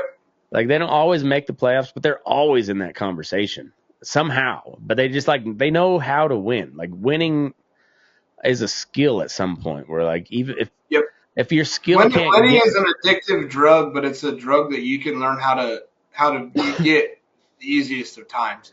Well, no matter what you know how to win. Winners win, and that's just it's been proven time and time again. And a lot of times the pure athlete doesn't become the winner because they're accustomed to winning all the time through skill, and they don't have the grit behind it. And I don't know, but that's what I love about like ranch, bronc, and baseball both, where you don't have to be the elite athlete to win. Like just how bad do you want it, and how can you learn how to win? Like can you learn how to get by that horse? Like Boots talked about that. He's like, I wasn't all that good, but I could slip by one if I had to.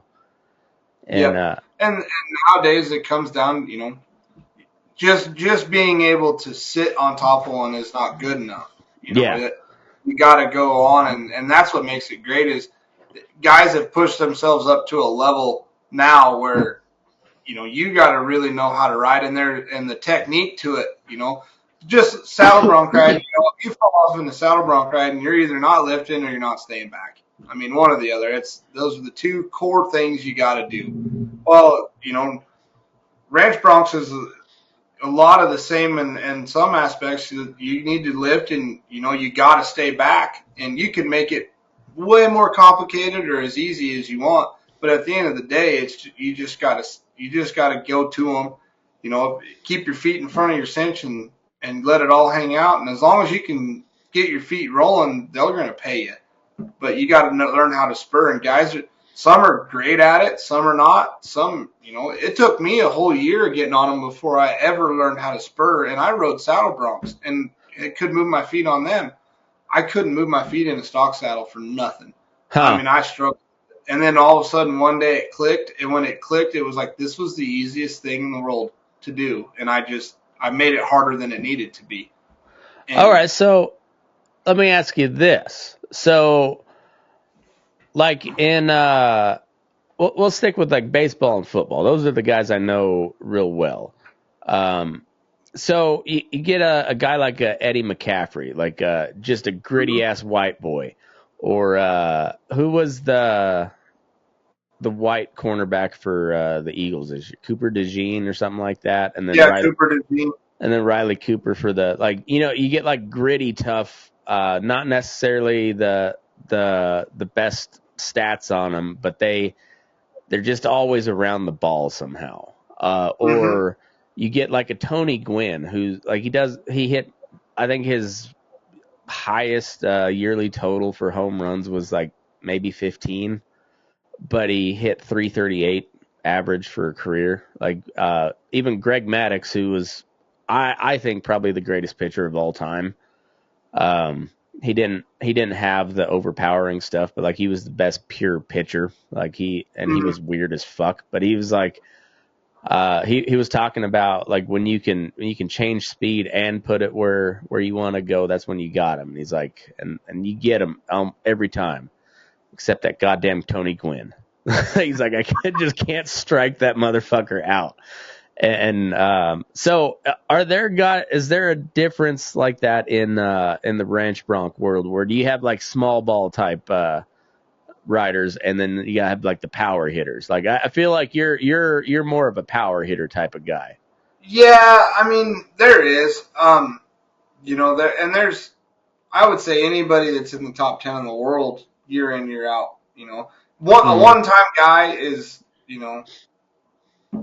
that it's an achievement to be in the top 10 in the world. Don't get me wrong, but and my personal feelings, and a lot of guys the older, is if you can get there once and then never get back there, barring the fact of injury or something like that, yeah, you might have just had a really good year. But to be able to consistently do it year in and year out, yeah, there is. And guys, right now the one that pops in my mind that I would call, would say is a power hitter, a guy's really going, it'd be WSRRA. He's always in the running for a world title. He hadn't got one yet, but he's, he rides damn good. Lane Johnson's always been that way too. He's always been a power hitter. So there's always been guys like that. But like I said, to be in the top 5, top 10 in the world, it really, to do it year in and year out, you do it 2 or 3 times in a row, you can go and win the world title pretty easy. Well, and it's something that like people have those fluke seasons, and it sounds like I'm demeaning to say a fluke season, but I don't mean it that way. You don't want to discredit somebody because it's still hard to do it, but because it was a great. If it's a great season, it's a great season, and so it takes nothing away from what they did, but being able to, like you said, to continue to put those together year after years, that's what makes people great. What I was referring to more is like riding style. Do you have like guys that kind of like I don't want to say like just get by, but like they're more like a small ball type player where they'll win those close ones, or you have guys that just like overpower. Yeah, you're gonna have. I mean, I'd say there's 2 styles in the ranch bronc riding. You're gonna have guys that really lift on their rein and ride them like a traditional saddle bronc, and then there's guys that just ride their rope or their night latch and they don't lift on their rein at all. They just reel their head out. And I would say a lot of the guys that are the ones that are just going to ride your rope or your rein, they're going to be your smaller, squirrelier guys. And, me, I'm a bigger guy. I got to lift and know I can get my rein out in front of me to stay underneath of it. Otherwise, I get top heavy. So yeah, you got to have that same, that gritty, that you got to have that period. But yeah, there's damn sure there's two styles, and they don't. You can't do one without the other. I mean, I'm big on lifting on my rein and staying underneath of it and keeping everything out in front of me and set your feet. And but there's times when you're getting on a colt that all of a sudden he kicks over his head and sucks back and goes the other way, and I'm bowed out over top of him. Well, I got to lift on my rein still, but I'm riding my rope for all I got because it's the only thing that's going to help me get my butt back down. So you can't have one without the other. Justin Quint's a prime example of a guy. I mean, I've seen pictures of him with a horse kicked over his head and they're slacking his hack rein, and he's just feet in the neck, and it's because he doesn't pick up on his rein.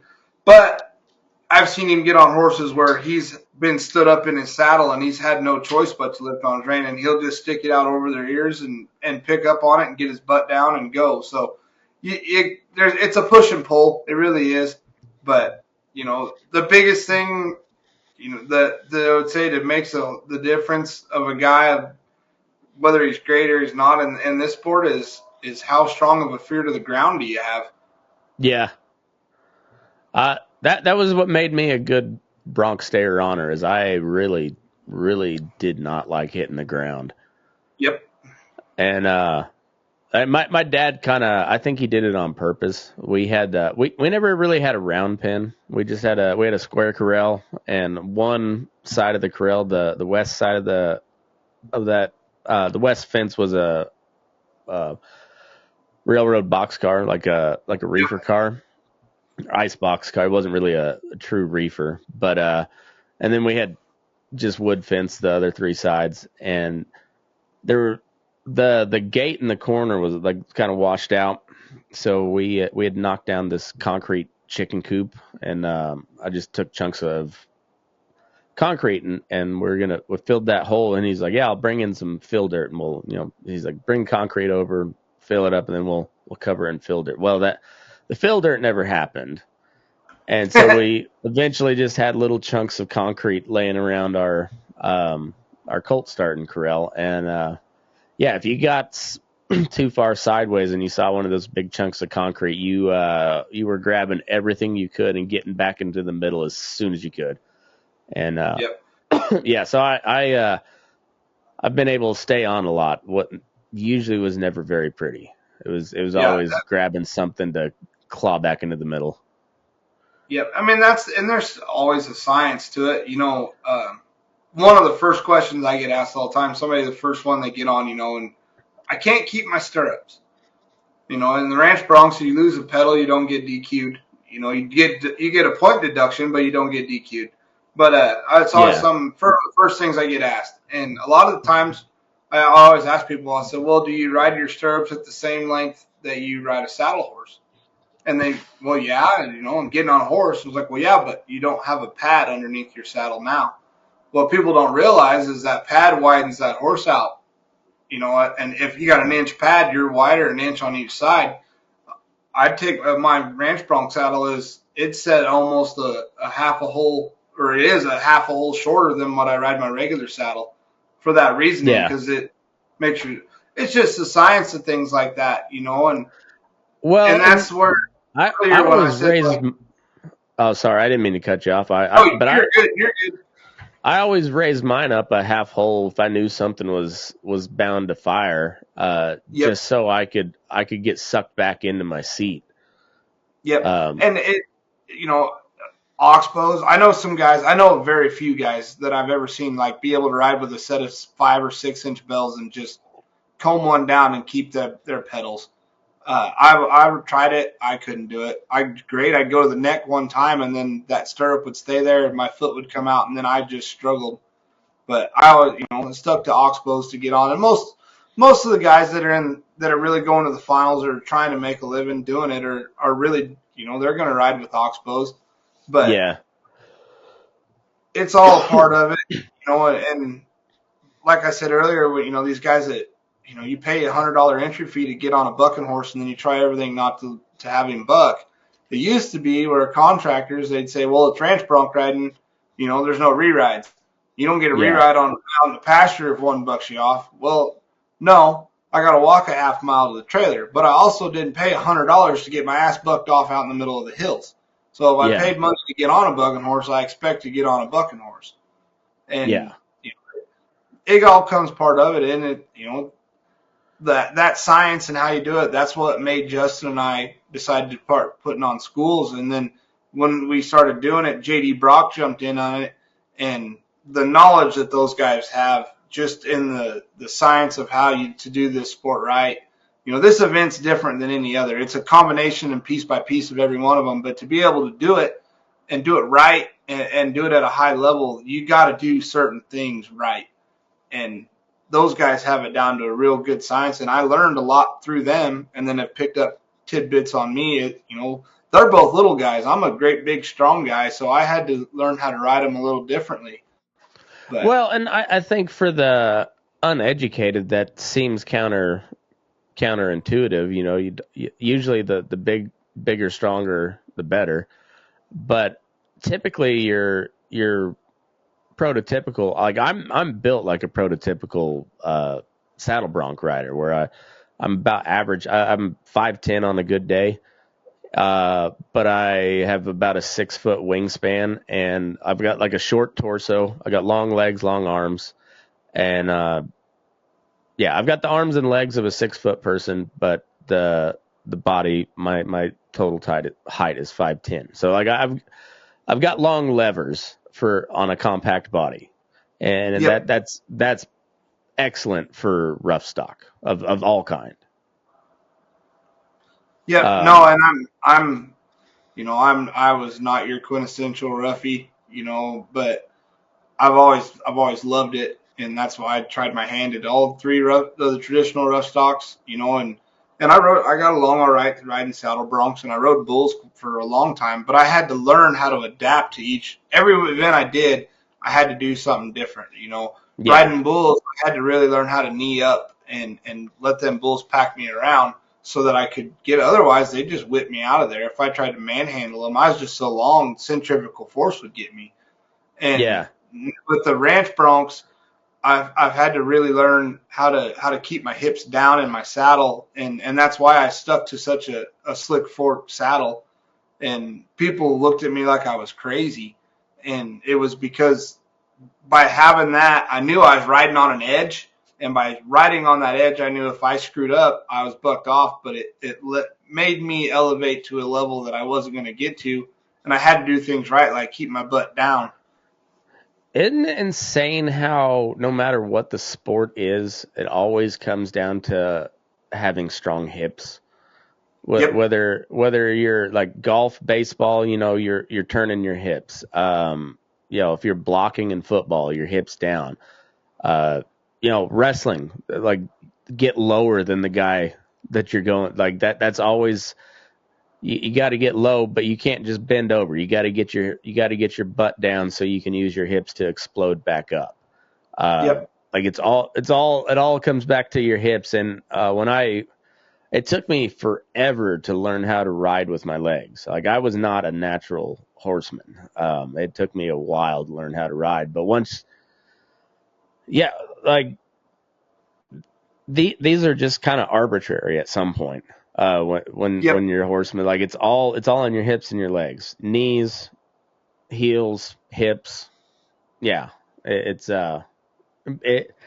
it's just kind of it's funny how it's like your core. I mean, I guess that's why they call it your core, but like your core is so essential, and that's your abs and your hips and your thighs. It's amazing coaching little kids in wrestling, like especially like the kind of the huskier kids. I'm just like you don't realize what you have in that big old butt of yours. Like just Yep. learn how to use it. Use thick thighs save lives, baby. Use those bad boys. Yep. Well, and that I got to a point. So in 2017, I broke my elbow and had to have it reconstructed, and Mm, I that's didn't a rough one. realize. Yeah, yeah, it ain't real fun trying to wipe your ass with your offhand. I'm gonna be the first to tell you, you got to learn a lot. But but when I come back, that was what started me picking up. Is I had a contractor that was fortunate. He knew I couldn't take any real like contact and stuff with my arm, and so I started picking up. But when I come back to riding, I didn't realize that it was so much, there's such a difference between being in shape and being in riding shape. And my core, like muscles I hadn't used in a year, were just, sore. And it took me I had to go back to doing sit ups and staying, jogging. And after that, I always tried to stay in some You sort of know, shape. as much shit as we give people about being all hippy dippy fitness, like it makes a big difference to just go sweat a little bit. Yeah, Um, you just using things, you think you use a muscle and then you don't. And then once you start getting, you know, you don't realize the muscles you use riding the Bronc because things are happening so fast. That you don't realize it. And then when you get on one and you're just like, oh man, that was a lot. Well, then muscles were sore. So I had to start getting myself in a little better shape and I stayed at that level because I wanted it that much more. Well, and you feel better too. Like that's another thing. Oh Is yeah. like you cut back on the beer and just go sweat it out in the gym or jogging or whatever it is that you got going on. And it makes a big difference. And I don't know, for me, having kids, especially as my kids are getting old enough to actually go out and do stuff now, and they're in sports and whatnot. I'm like, well, my dad never really took any interest into sports. He's not a sports guy. But now, like, I realize now, it's like you can truly have an impact on not just your kids, but like their friends. Like you can actually have an impact of making sure that they're not going to be hanging around a bunch of assholes. And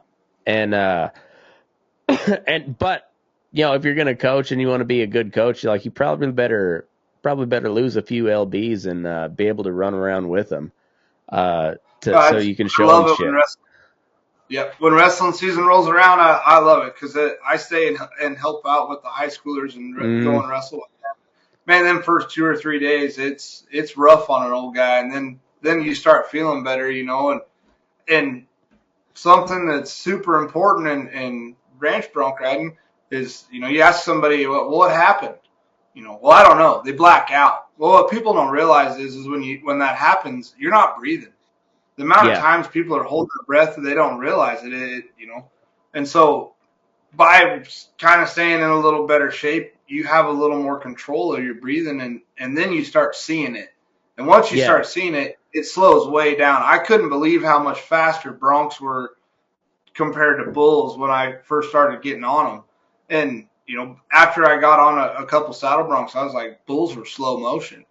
And it just took so much more out of it. Well, then you get on more and more, and hell, they're just, they're just slow, and you see your target, everything's in control, and it's happening in complete chaos, but you feel, just by controlling your breathing, you feel like you have everything under control.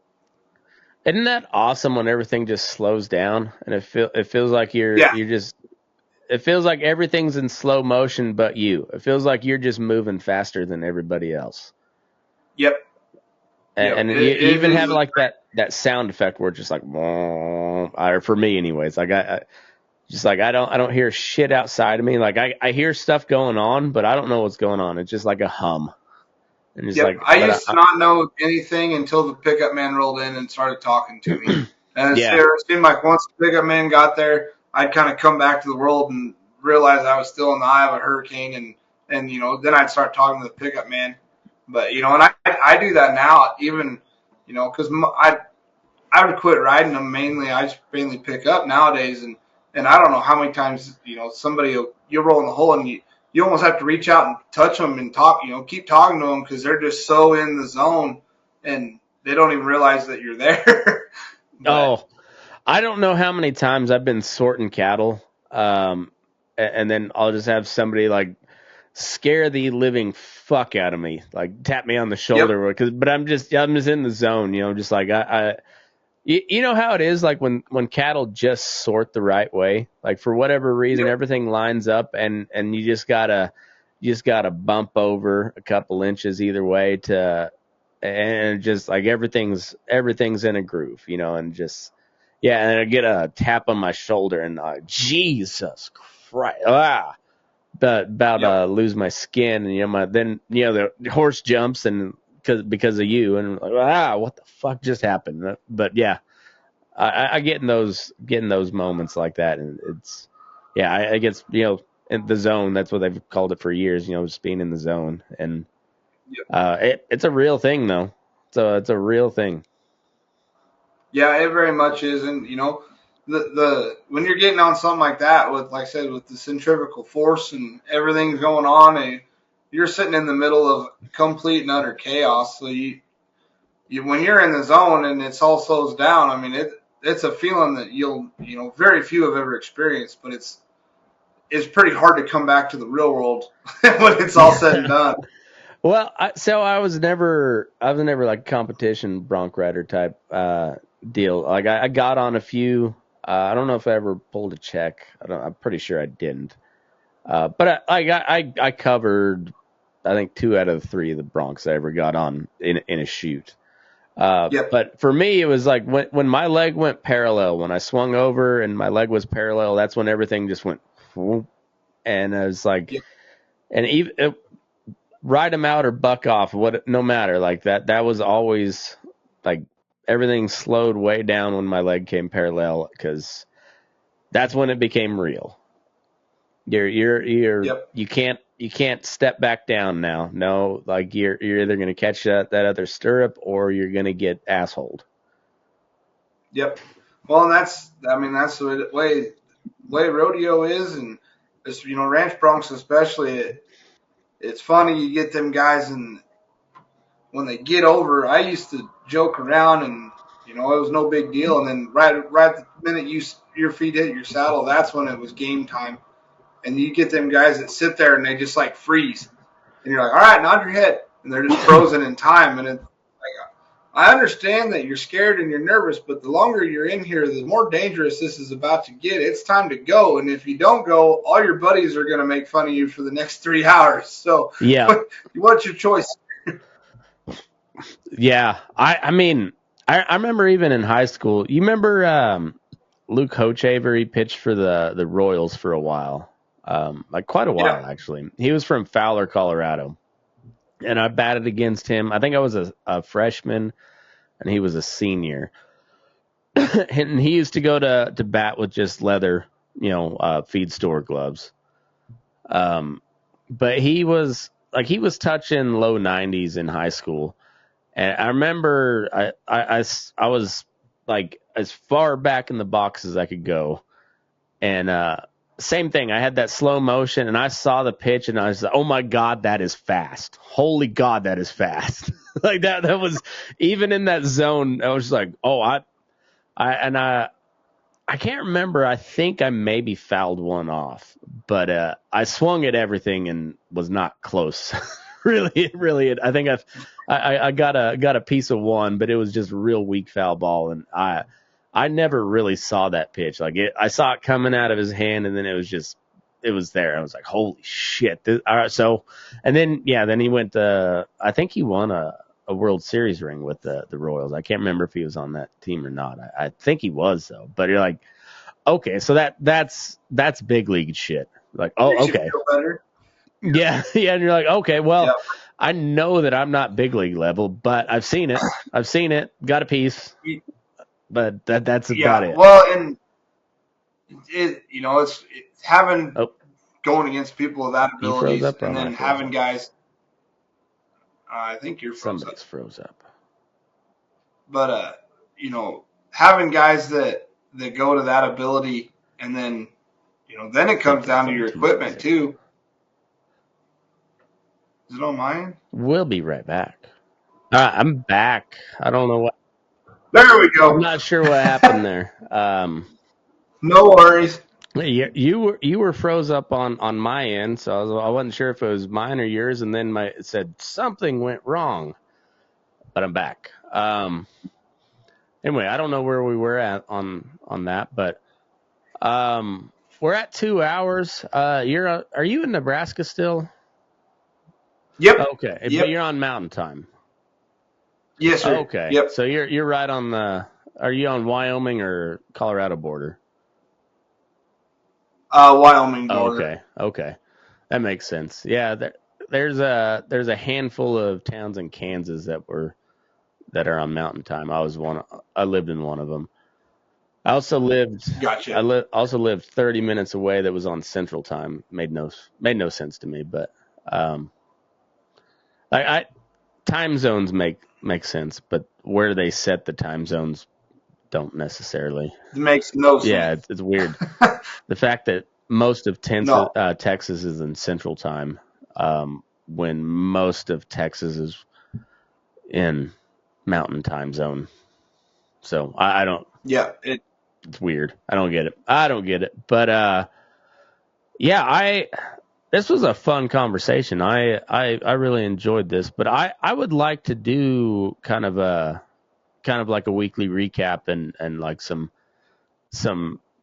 Bronc ranch rodeo analysis and hot takes for the. I'm like we just narrow it down to Western States type deals yeah, this summer. And and it's getting ready to kick off. I mean, Pendleton's the first weekend in May, and it rolls right on in, and after that, and it's fixing to get busy. hell yeah, that'll be cool.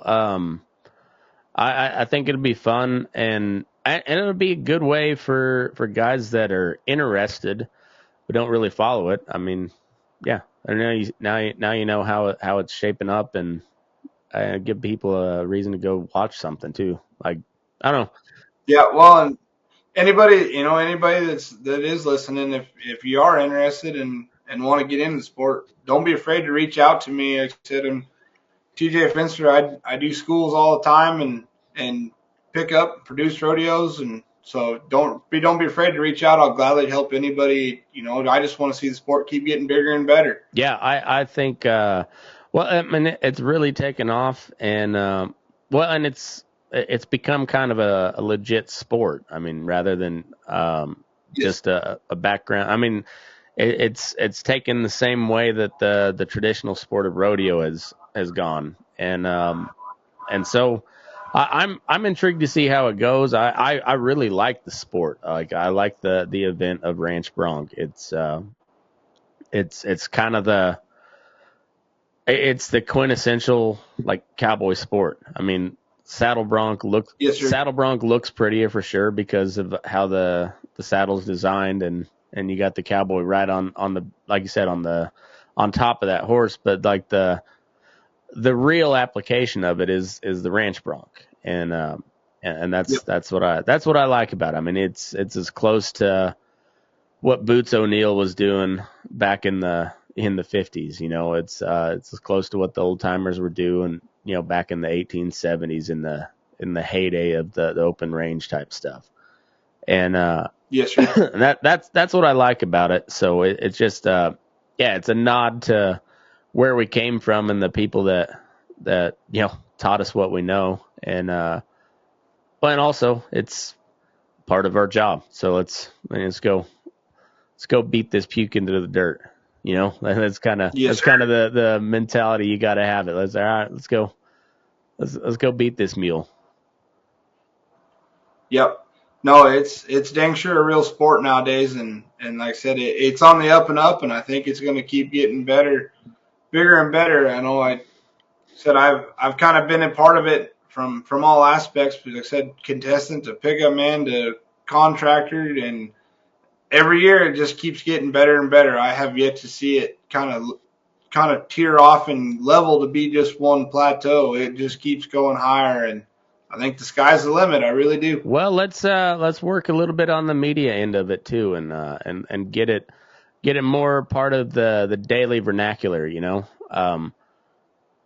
I mean, me and you are kind of the same type of guy. I'm sure you had a Sports Center on just in the background pretty much whenever. If you weren't Yes. watching a live game, you had Sports Center on in the background. Well, Burning Daylight Sports will be just another segment of that. Just tune into hear about the Ranch Broncs and the Ranch Rodeos in the Western States Association. So. Yeah. No, that sounds awesome. I think that'll be fun. We'll get out of here. I'll play the little video, but hang around after that. We'll chat for a few more minutes. And but I really enjoyed this. I'm glad that I forget who it was that tagged me in your post. I'm glad they did. I saw your post, and then I was gonna comment on it, and I saw that somebody had already tagged me in it.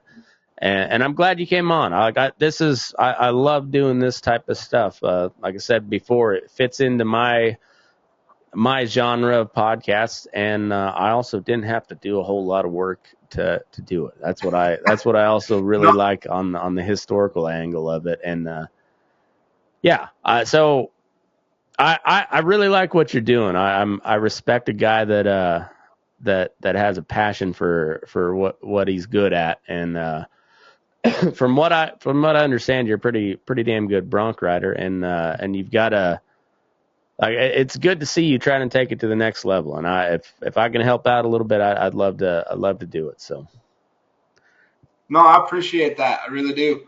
So it's fun being on here. I don't know why I didn't just reach out to you to start with, because I should have. I've been on here before. I know. Don't worry about it, man. It's one of those things, and I kind of have the infrastructure set up to where we can go we can do this thing. So but no, it sounds good to me. I appreciate the conversation. I appreciate everybody tuning in. I always appreciate you guys that I look and I consistently have like 1,000 listeners, and that's mind-boggling to me that 1,000 people listen to this nonsense. But it's awesome, and but I appreciate everybody that does, and hope you keep tuning in. But I'm looking forward to all this. But thanks to TeJay Fenster. If you're interested in anything to do with ranch broncs, give him a holler. You can find him on Facebook. You're on Instagram, right? Yep, Facebook, Instagram, yes sir. If you look up on the Western States website, my name and contact information is on there. Email, phone number. I'm a director of the association.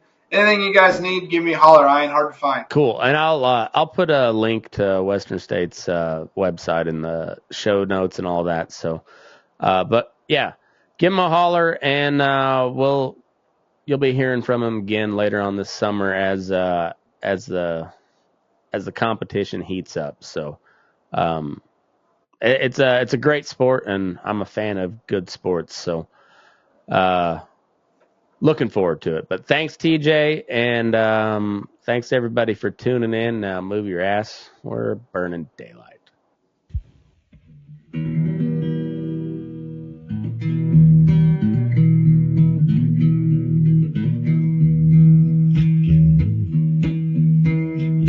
Up in the morning, beneath the stars so bright, pull your hat down, make sure your cinch is tight.